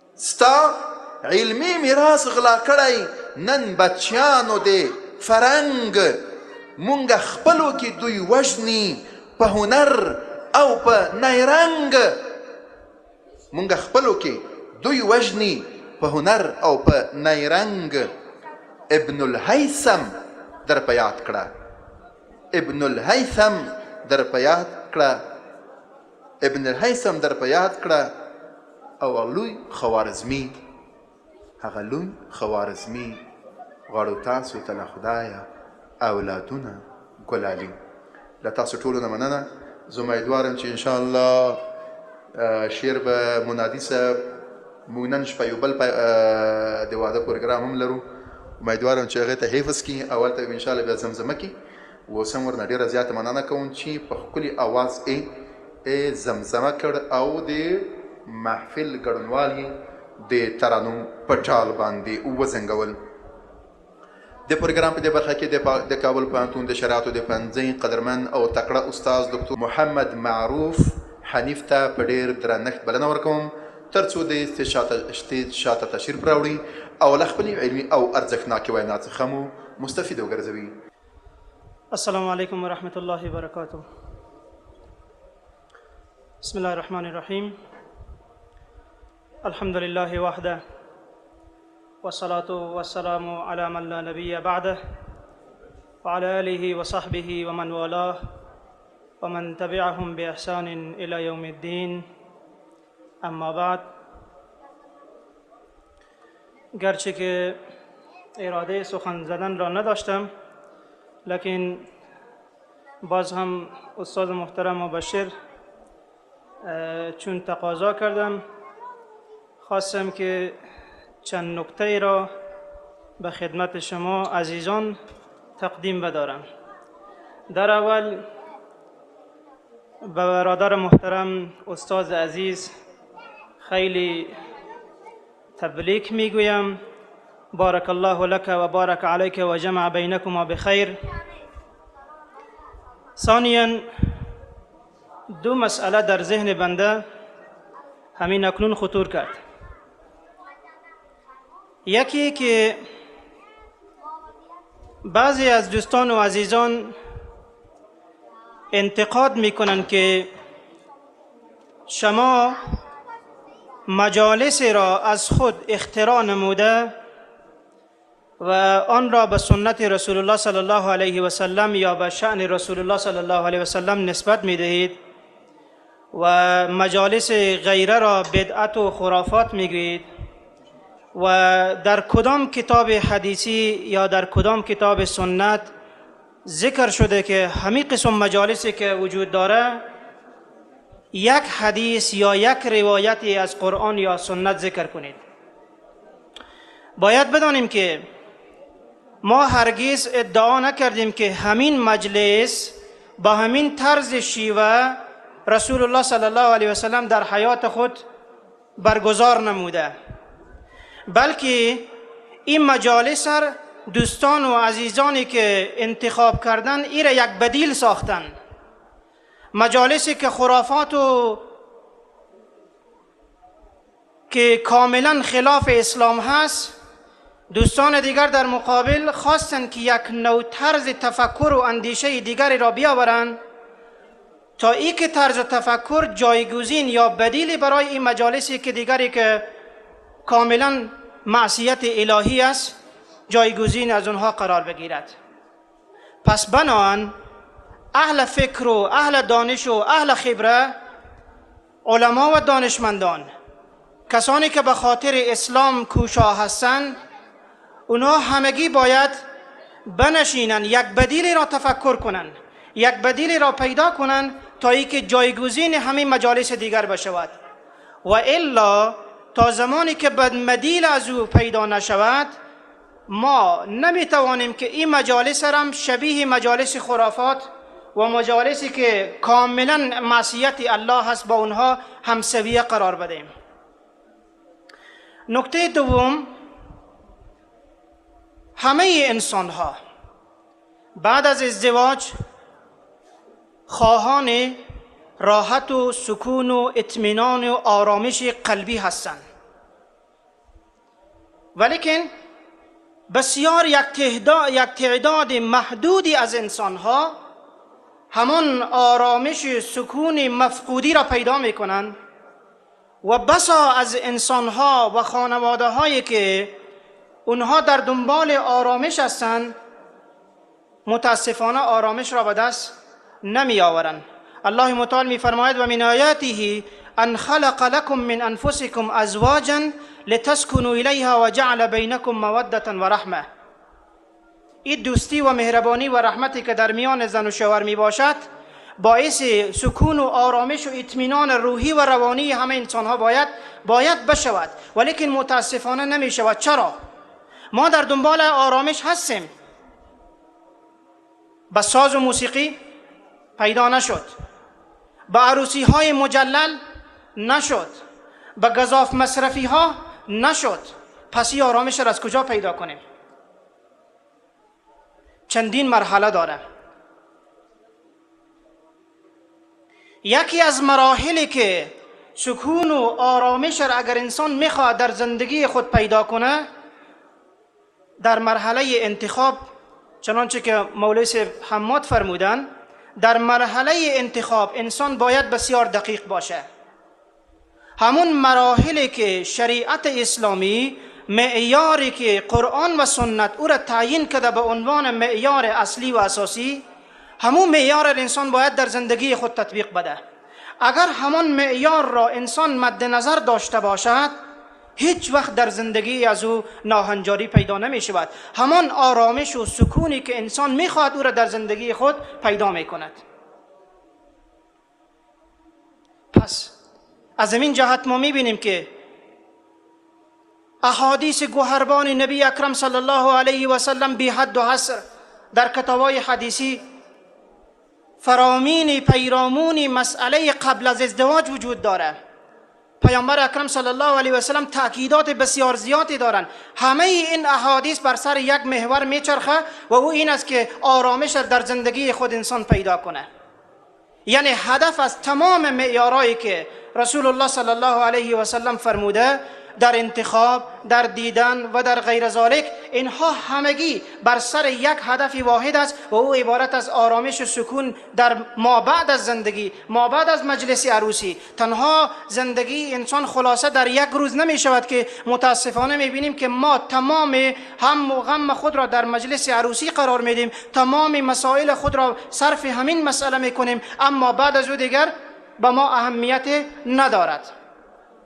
پس باید انسان مسلمان اولا همین معیارهایی که رسول اکرم صلی الله علیه و سلم قرار داده باید در زندگی خود پیاده کنیم و او را معیار برای خود قرار دیم. مسئله دوم بعد از مسئله عروسی است. زمانی که قانون خانواده تشکیل شد، حالا باید همان فرامینی که رسول اکرم صلی الله علیه و سلم برای ما بیان نموده که ما آن را در زندگی خود تطبیق کنیم تا ای که سکون و آرامش در زندگی ما پیاده شود. همون مرا فرامین باید هم از طرف شوهر هم از طرف خانم، از هر دو طرف باید پیاده شود. اما متاسفانه میبینیم که اکثریت ازدواج های ما که امروز میبینیم، شما اگر به طرف محکمه بریم سری بزنیم یک روز فکر میکنیم که کل مردم کابل خانمای خود را طلاق میدن یا کل زنان کابل طلاق خود را میگیرن. چرا؟ آرامش در زندگی وجود نداره. متاسفانه میبینیم که مشکلات و بعضی از اشتباهاتی از طرف فامیل عروس و از طرف فامیل داماد از هر دو طرف است. گویا که اینها بعد از عروسی گویا دو نفر با همدیگر اینها در مبارزه قرار دارن و متاسفانه که همین قسم فامیل ها مادر عروس دختر خود را تعلیم میده، کاش تعلیم درست بده که تو همراه شوهر خود چه قسم زندگی کنی. تعلیمات منفی و نادرسته که زندگی از او را در خطر میاندازه و متاسفانه باز ما میبینیم که با محکمه و پیش ملا و فلان رفتن که زندگیشان خراب شده. همین قسم میبینیم که طرف داماد پسر مادر از او و فامیل از او را هم قسم تعلیمات منفی و نادرست میده که این زندگی این دو جوان را میبینیم که متاسفانه برباد میسازن. پس باید بعد از زندگی همون فرامینی که رسول اکرم صلی الله علیه و سلم برای ما داده او را در زندگی خود پیاده بسازیم. ما به این فکر نباشیم که کی بر سر کی زور میشه. اینجا میدان بزکشی نمی باشه. زندگی عبارت از است که انسان همون سکون و آرامشی که روحی هست همون را انسان پیدا کنه در زندگی خود و او را تطبیق بسازه. متاسفانه میبینیم که ما زندگی های ما اکثرا در همه چیز است که سکون و آرامش وجود نداره. یک نبرد عجیبی جنگ در میان خانواده ها هست، در میان فامیل ها هست، قطع صله رحم وجود داره. سالها میگذرد فامیل ها یکی دیگر را نمیبینه که این چیزها همگی متاسف هستیم. چرا؟ همگی برمیگرده به این که ما تخطی از روز اول شروع کردیم. از روز اول تخطی ما نتوانستیم همون فرامین رسول اکرم صلی الله علیه و سلم را در زندگی خود تطبیق بدیم. همین قسم زندگی ما آهسته آهسته اشتباهات روز به روز رو به افزون است. از الله تعالی استدعا داریم، امید داریم که الله جل جلاله ما را همگی توفیق بده که همون قسمی که رسول اکرم صلی الله علیه و سلم برای ما ترسیم نموده که یک زندگی پر از سکون و آرامشی، زندگی که معنویت مدار اعتبار باشه، همون زندگی را به خود پیدا کنیم تا این که هدف مفقودی خود همون آرامش و سکون روحی را در زندگی خود پیاده کنیم. و آخر دعوانا الحمدلله رب العالمین. د قدرمن دکتور محمد معروف حنیف صاحب څخه نړۍ مننه چې په ټاکلي وخت او د رموزو سره سم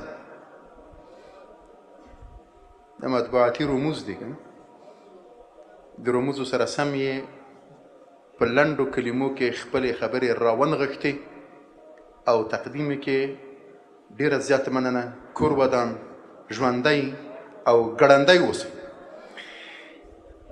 اوس به انشاءالله العزیز پروګرام مخ په ختمېدو دی البرنامج على وشك الانتهاء ان شاء الله. مخکې له دې چې د قاري صاحب تمیم منادي هغه وروستۍ ملي ترانه ده د ودونو کې، هغه اوس بالکل ملي رنګ غوره کړی د ځکه بدیل دی. بدیل په دې معنی چې کله دغه ډورو سرونه یي دغه د سټیج مخې ته د زوم ټول انډیوالان اوړي راوړي، داسې که نه د زوم انډیوالان د سټیج مخې ته اوړي راوړي.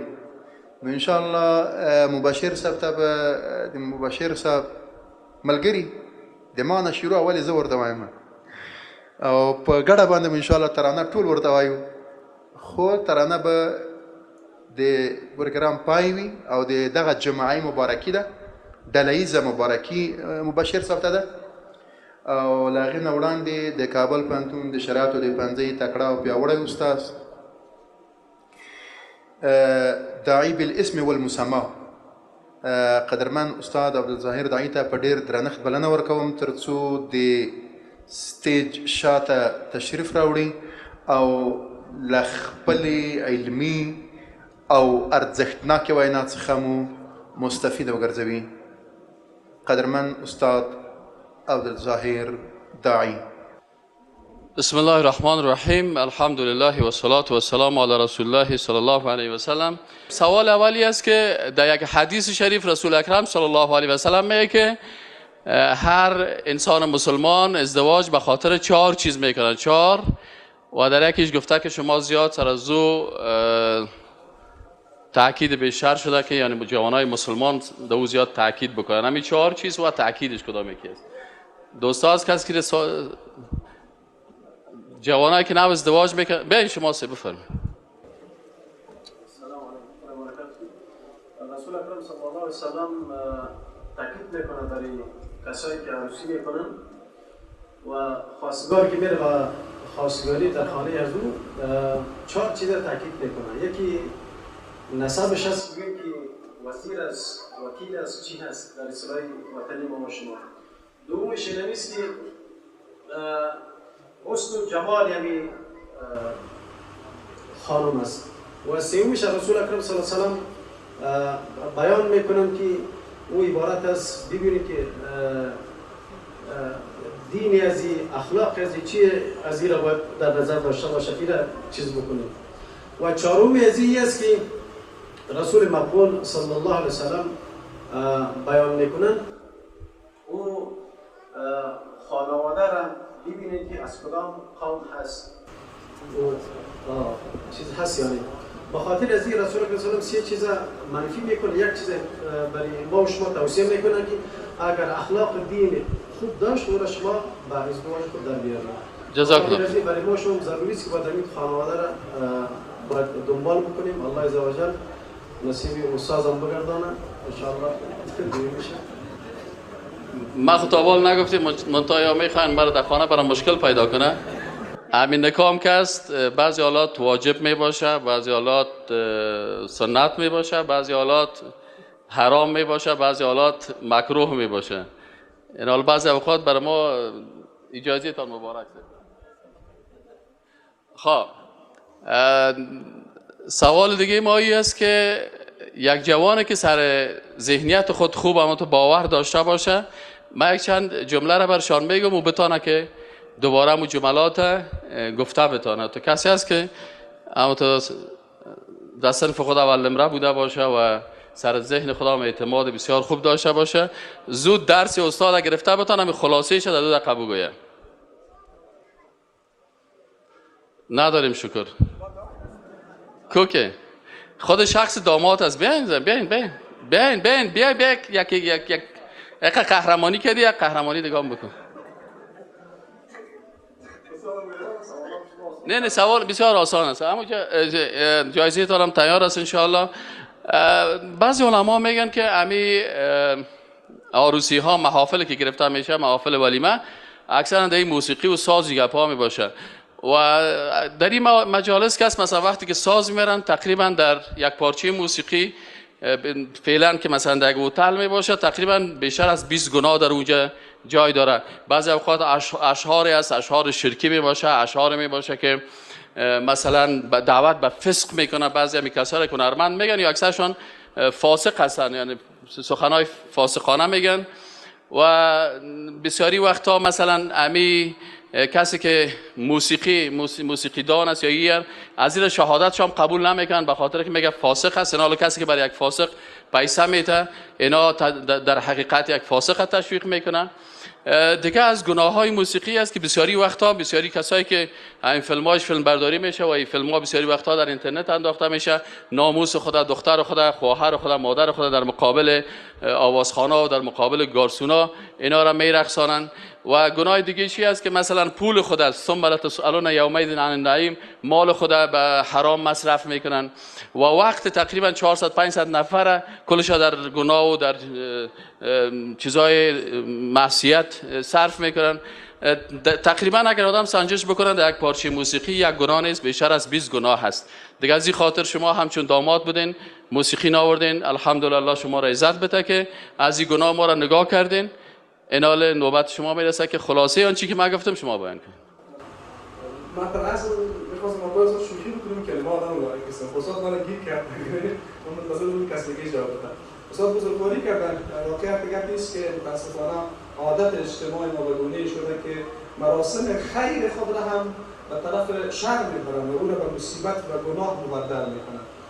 نکات دیگه استاد اشاره کرد حقیقتاً در بعضی از اشعار میگه که در خیلی از اشعار مفاهیم خلاف عقیده اسلامی وجود داره، یعنی به صراحت یک نفر خلاف عقیده اسلامی گپ میزنه و خیلی از موارد خلاف اخلاق اسلامی هست و خیلی از موارد دیگه هم خلاف احکام اسلامی است. به عنوان مثال الله تبارک و تعالی شراب را نجس گفته و بر زن مسلمان دستور داده که عورت و زینت خود را بپوشانه، اما در اونجا یک کسی به نام هنرمند که اصطلاح خیلی خوبتر دقیق‌تر شاید اون دلاغ بوده باشه، اسلامیای در اینجا خلاف عفت و خلاف اخلاق و خلاف عقیده اسلامی همیشه صحبت میکنن و مردم هم خوشحالن و فکر میکنن که حتما باید یک مراسم خوشی را باید به همین ترتیب تجلیل بکنیم. یعنی یک ذهنیت متاسفانه در جامعه ما عام شده و به تعبیر استاد گناهان زیاد داره، خلاف عقیده اسلامی هست اشعار و استاد دیگه وقتا بعضی از نمونه ها را ذکر میکنه، امروز کمی مراعات کردم ما ذکر نمیکنم و خلاف احکام اسلامی هم هست و خلاف آداب اسلامی هم هست و روش اجرایی از اون هم غالبا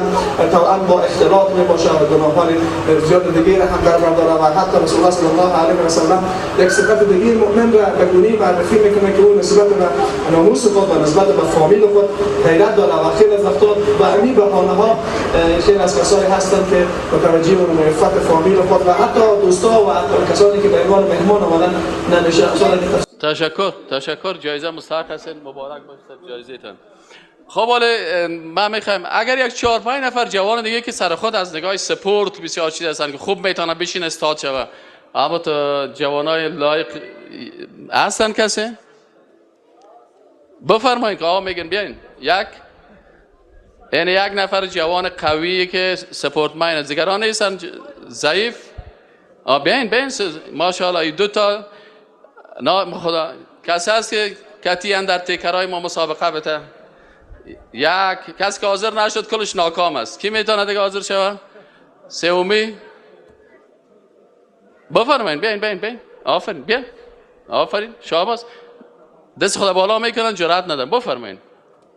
خب اگه در پایان شما ایستاد شوین ما همینجا تو قطار ایستاد شوین دیگه نیست دیگه را آخر کس سپورت نمیکنه دیگه. افغانستان بخی جوانای در این طرف هیچ سپورت مای نیست.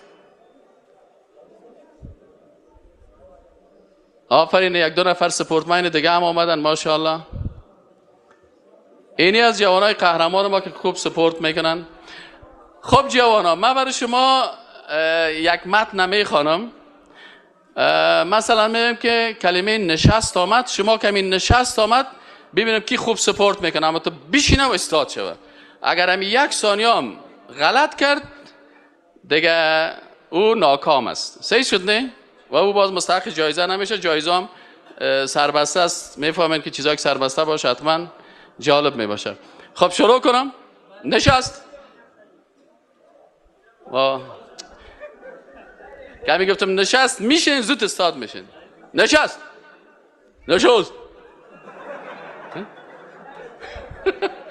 حال شما رو بدانم چی؟ من نشست میگم. نشست؟ آی سبحان الله. خواه خیر است برن. همیشه یا کلی که فصاحت نمیداشته باشه زبان آدم چی میشه. خب بسم الله الرحمن الرحیم. من شروع میکنم. آماده هستین؟ فهمیدین؟ خب بسم الله الرحمن الرحیم. یک جوان مسلمان میخواست که ازدواج بکنه و گفت که برای پدر خود به اعضای فامیل خود جمع کرد. گفت این مولوی صاحبا ما در دست کشیدیم گفتن که موسیقی خود گناه داره و بسیار بی‌غیرتی هست و ناموس در مقابل مردم رقصاندن سوگپا هست. بیاین که ما و شما یک نشست بکنیم. خودت برای ناکام شدی. اناله گفت چی میشه که ما و شما یک جلسه بگیریم؟ باشه. فرق از بین نشست و جلسه شما کلتان تحصیل کرده هستین. صحیح است؟ انال اونا گفتن که ما و شما انشاءالله تعالی یک میتینگ میگیریم و در بین از نشست خود ما و شما کوشش میکنیم که درباره از این مسئله بحث بکنیم. خب بالاخره یک نشست کردن همراه اعضای خانواده خود. یک نشست و 2 نشست و 3 نشست و 4 نشست و 5 نشست. خب بالاخره دید که مشکلات زیاد است و این نشست ها نتیجه برای یک چانس دیگه هم برش بده انشاءالله. خواه بالاخره این نشست ها نتیجه چی شد که اکثر پدرش گفت قبول است، خسرش گفت قبول است و است. امی کاکایی یک آدم نشئی بود.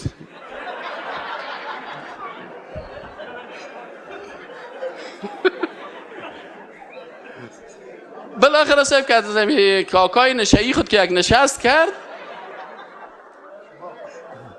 خلاص برو خیس برو یک چانس دیگه هم بگی بیشه. بالاخره بعد از کل از این نشست ها همراه اعضای خانواده کاکای نشئیش گفت که برادر سازش سرمه. او برش گفت که الله تو را بشرمانه. ساز چی مهم است؟ مهمی است که مردم ما گناهکار نسازیم. بالاخره بسیار جنجالش زیاد بود و با بسیار سختی این جوان چون جوان بسیار مسلمان و خوب بود با این نشست ها توانست که در نتیجه حتی همین نشئی را هم چی کنه قناعت بده و یک مقدار نشایسته بگیره و محفل خدا ابو ولیمه خدا از این خرافات نجات بده. تشکر میکنیم از این جوانای محترم. برای هر کدامشان اما صاحب محترم یک جایزه بده. خب یک سوال دیگه میکنم. سوال دیگه ای است که میگه ما 5 خواهر داریم، نکاح 4 تاش همراه 4 خواهر نکاح نمیشه، همراه 5میش نکاح میشه. کی میتونه برای ما هم اقسام خواهرها را نه یک کس دیگه که بفرمایید ببین تشریح بکنه. در مجموع 5 قسم هستن. یکی خواهر عینی است، یکی خواهر علاقی است، خواهر اخیافی است، خواهر مسلمان است و خواهر رضایی است. امیر به فارسی بگوین خواهر اعیانی چی؟ خواهر اعیانی یعنی خواهری که از طرف پدر و مادر است. خواهر علاقی خواهری که تنها از طرف پدر است. خواهری که اخیافی هم تنها از طرف مادر است. خواهری که اخیافی هم تنها از طرف مادر است و یکی هم خواهر رضایی است که از طرف شیر که یک مادر به خواهر دینی است ایمانی است. این خواهر مسلمان است که پس نکاح دینی است. کت خواهر دینی نکاحش میشه اما 4 خواهر دیگه که هست همراه از اونا نکاح نمیشه. اما صرف وقت جایزه ورکړي. یک سوال دیگه میکنم که یکی اسراف است، یکی تبذیر است، یکی تقتیر. اینه کی میتونه برای ما بگه که مثلا در بعضی عروسی‌ها اسراف است، سر یک دسترخوان مثلا 2 قسم برنج کفایت میکنه و 4-5 قسم میاره و بسیار یکی اسراف است، یکی تبذیر است. در بعضی محافل عروسی تبذیر میشه، در بعضش تقتیر میشه، آدم گشنه میبرایه. این حال کی میتونه برای ما همین 3 اصطلاح را بگویه که اسراف چی را میگن، تبذیر چی را میگن؟ هسته؟ راضی مولوی صاحب؟ راضی تشریح کرد. بسم الله الرحمن الرحیم الحمد لله وكفى بسم الله الرحمن الرحیم الحمد لله وكفى والصلاة والسلام على عباد الذين اصطفى. ما بعد اسراف ویل کېږي په یو ځای کې د پیسو لګول جایز وي د هغه معین مقدار نه زیات لګول دي ته اسراف ویل کېږي او کوم ځای کې چې د پیسو لګولو جواز نه وي هلته پیسې لګول چې دي دا تبذیر دی ان المبذرین کانوا اخوان الشیاطین نو یو ځای چې هغه حرامې پیسې وي لکه ډم ته یا سازنده ته یا په دې زمانې په اصطلاح باندې هنرمند ته پیسې ورکول یا قبرونو باندې کوټې جوړول او یا هغه ته مرمر لګول یا همدارنګې نورې کومه ناروا لارې چې وي په هغه باندې پیسې لګول یا غلط محفلونه یا دا چې د میلاد محفل باندې پیسې لګول دغه ټول چیز دا تبذیر کې راځي او تقدیر چې دی هغه معین اندازه څومره چې په شریعت کې ټاکل شوي د هغه نه کمې لګول ځکه چې مسلمان چې دی نه به اسراف کوي نه به تبذیر کوي د دواړو په منځ کې وي ځکه نه به الله به فرمایي چې لا تجعل یدک الی عنقک ولا تبسطها کل البسط فتقعد ملوما محصورا نو نه به لاس بالکل په سټ کې تړې چې یو روپۍ هم نه ورکوي او نه به داسې کوي چې لاس بالکل خلاصوي او ټول خلکو باندې لګوي او سبا خپله بیا محتاج پاتې کېږي نو درمیانه سړی چلیږي او د ایمان خبره لکه د ابوبکر دی هم غوندې چې هغه بیا صبر لري هغه ټول مال لګولی شي لکه زموږ تاسو په شان خلک چې سبا که لږ تکلیف را باندې راشي فوراً جزاک الله نیسو نو داسې کسان لپاره مال لګول ټول جایز دی. چون استاد مبشر مسلمیار استاد دیپارتمنت ثقافت اسلامی پوهنځی شرایط پوهنتون کابل می باشن و اکثرا استادای محترم از پوهنځی شرایط تشریف آوردن به نمایندگی از استادای پوهنځی شرایط از دکتر صاحب عبدالمتین شهیدی تقاضا میکنیم بیاین و همون پیامی که از طرف دیپارتمنت برای استادا می باشه برای استاد مبشر بفرمایند. دکتر صاحب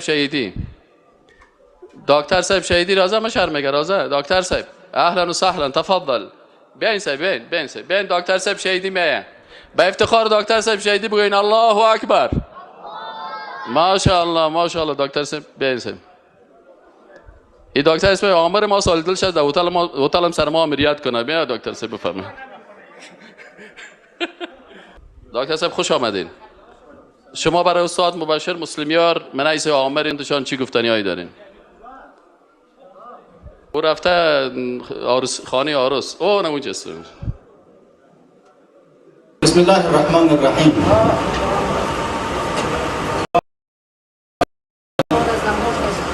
لإخماد الشهوة وتكاثر النسل وأصلي نبيه الذي وجعله سنة من سنته وعلى آله وصحبه الذين ساروا على دربه. قبل از همه با استاد محترم مبشر مسلمیار دعایی را میکنیم که از پیامبر صلی الله علیه و سلم روایت شده است: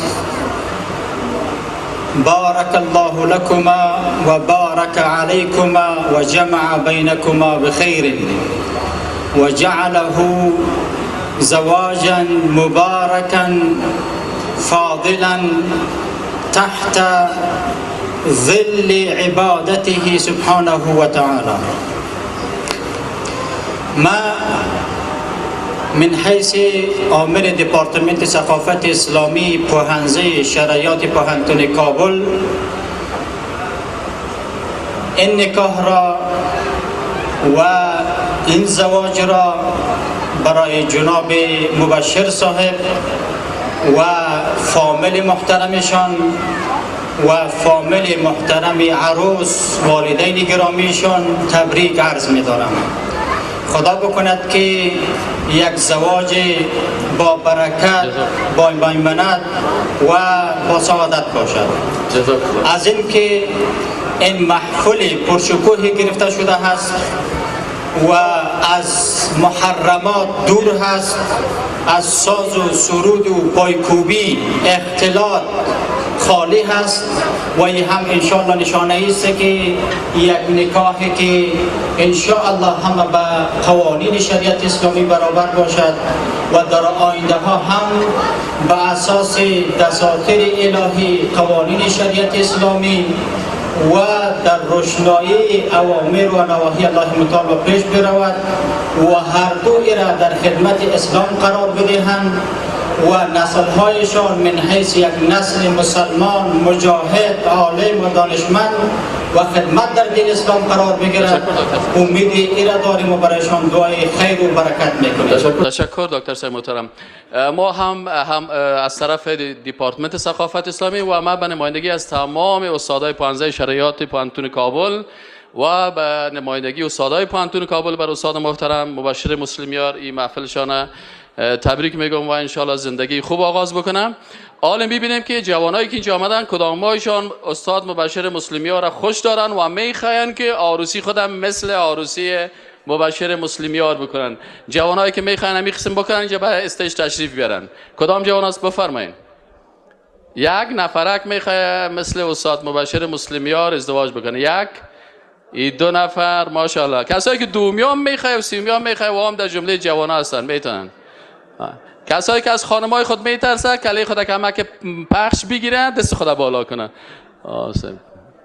ماشاءالله جوانایی که میخوان ازدواج اسلامی بکنن با افتخار از اینا تکبیر بگوین الله اکبر. بلند بگوین الله اکبر. او هم میخواین؟ خب ماشاءالله. این حال نوبت هم میتیم که بر امرای جوانا چه قسم صحبت میکنه. استاد حماس از ما ختم شد. بفرمایید استاد محترم. قدرمن او محترم استاد عبدالظاهر دا اینا یو نړۍ مننه چې ډېر لوی د ترانې ګروپ یې ماته په لاس راکړ. ډېره زیاته مننه. دا به ما لپاره ډېره ستونزمنه وه چې اوس مې د ترانې ګروپ راټولولی. نو اوس به انشاءالله دغه د مبشر صاحب دوستان هم دي او اوس به ګورو چې تاسو د استاد مبشر صاحب سره مینه لري؟ څوک چې مینه لري راسمو چت کې تاسو کې ښه صحیح ډېر ښه. اوس تاسو وګورو چې تاسو څومره په لوړ اواز باندې ویلی شئ. ستاسو مینه به ستاسو په اواز کې څرګندېږي. صحیح ده؟ که چا اواز ټیټ و معنا ده چې دغه مینه کمه ده ورسره. تاسو ما سره په یوه غږ باندې ووایئ مبارک شه مبارک. نه مبارک شه مبارک په لوړ اواز. مبشر صاحب ته صحیح.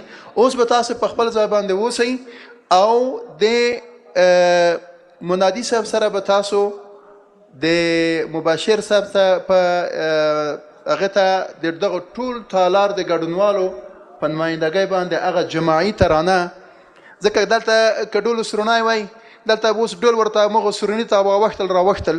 نو اوس اسلامیار تمیم منادي صاحب یوه ترانه وایي موږ تاسو ټوله دغه ترانه یو ټکی ورسره تکراروو چې مبارک شه مبارک خو په دغه شکل نه چې جذبې په شکل په نظم باندې به وایي. صحیح ده انشاءالله.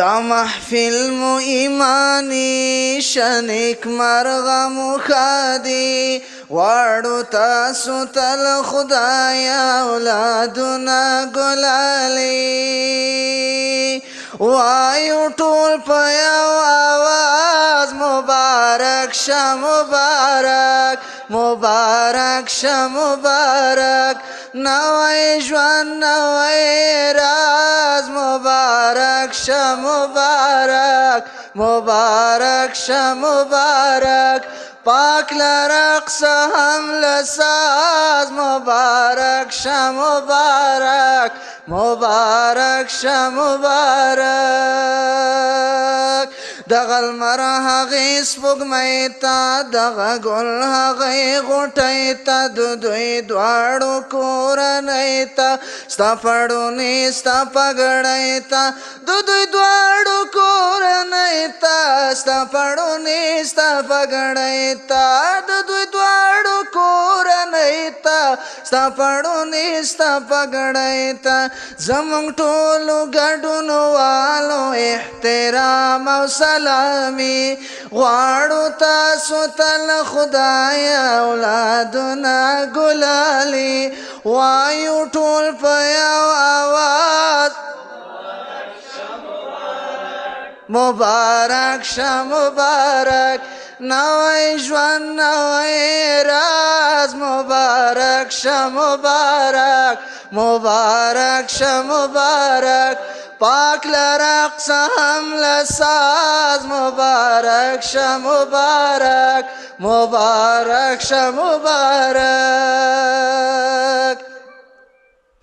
دا زمونږ اصیل فرهنګ دی اسلامي خوند او رنګ دی دا محفل څومره سپېڅلی دا زمونږ ویاړ او ننګ دی دا محفل څومره سپېڅلی دا زمونږ ویاړ او ننګ دی دا محفل څومره سپېڅلی دا زمونږ ویاړ او ننګ دی ملا شوه ماته د شیطان که انسي دی که جن ملا شوه ماته د شیطان که انسي دی که جني غواړو تاسو تل خدایه اولادونه ګلالي غواړو تاسو تل خدایه اولادونه ګلالي وایو ټول په یو اواز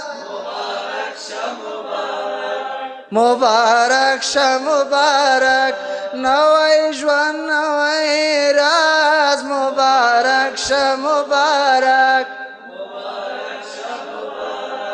پاک لرقص هم لساز مبارک شه مبارک مبارک شه مبارک هر زلمی زمون فتمن دی هر پیغله مو فتمنه هر سپینګیری قدرمند دی هر سپین سری قدرمنه هر سپینګیری قدرمند دی هر سپین سری قدرمنه هر سپینګیری قدرمند دی هر سپین سری قدرمنه هر سپینګیری قدرمند دی هر سپین سری قدرمنه هر سپینګیری قدرمند دی هر سپین سری قدرمنه خدای دې ټولو ته نصیب کړي په ژوندون کې خوشحالي خدای دې ټولو ته نصیب کړي په ژوندون کې خوشحالي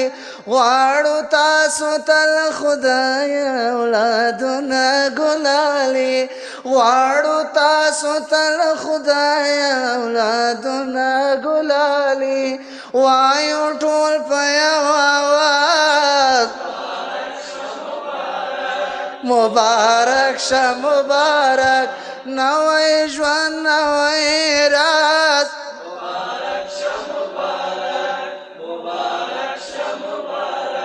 پاک لرقص هم لساز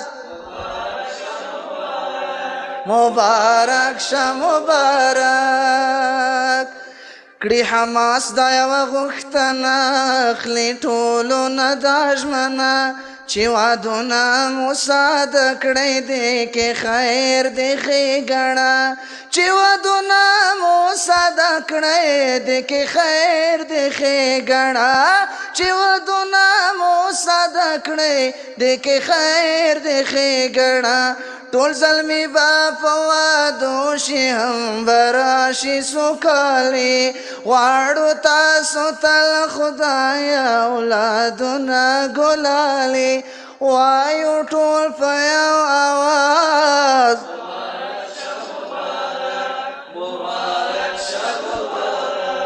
نوی ژوند نوی راز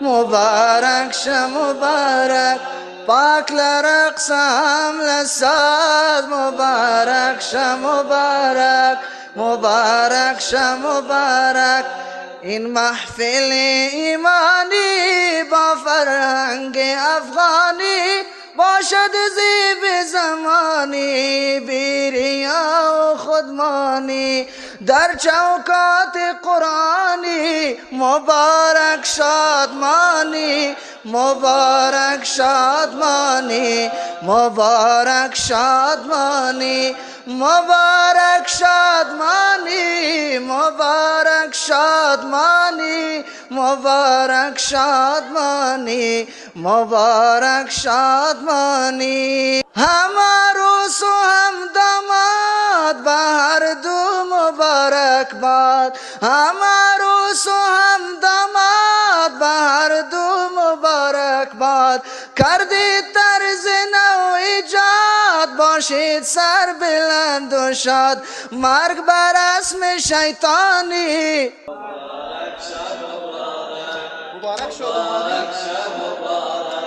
مرگ بر اسم شیطانی مبارک شادمانی مبارک شادمانی مبارک شادمانی بارك الله لكما وبارك عليكما وجمع بينكما في خير.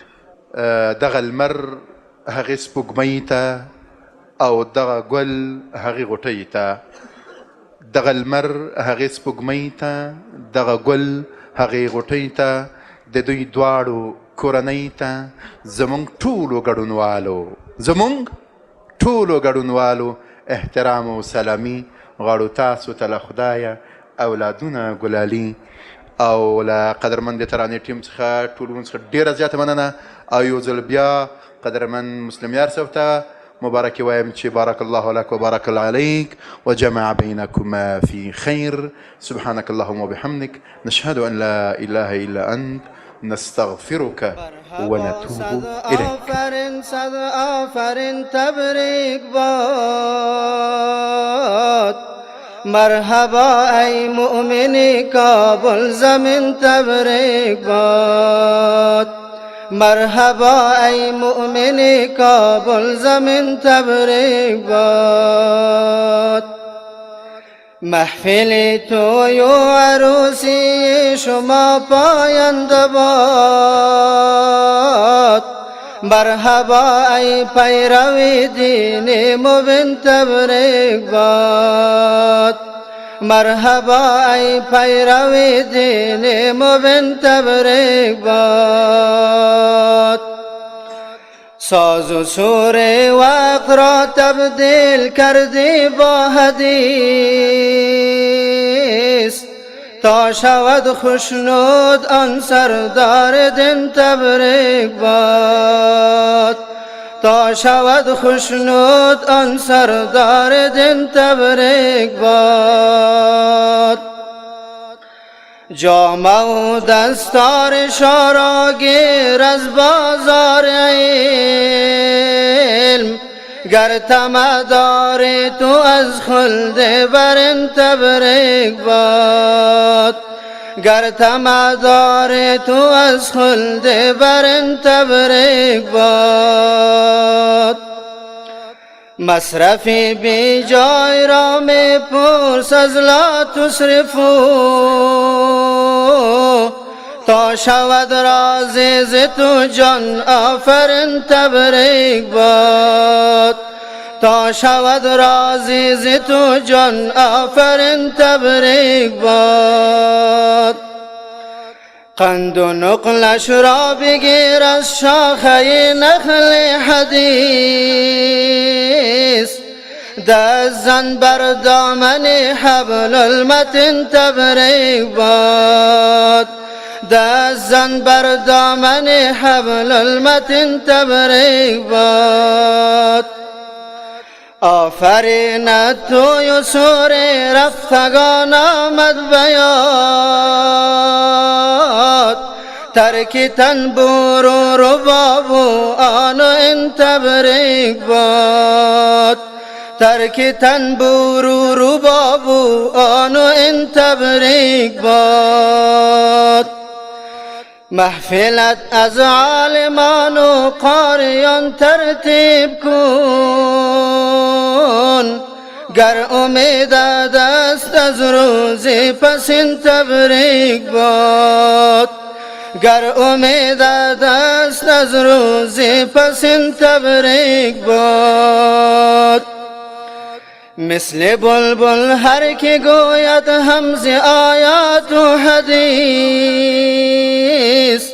بر شما و عالمان و سامعین تبریک باد بر شما و عالمان و سامعین تبریک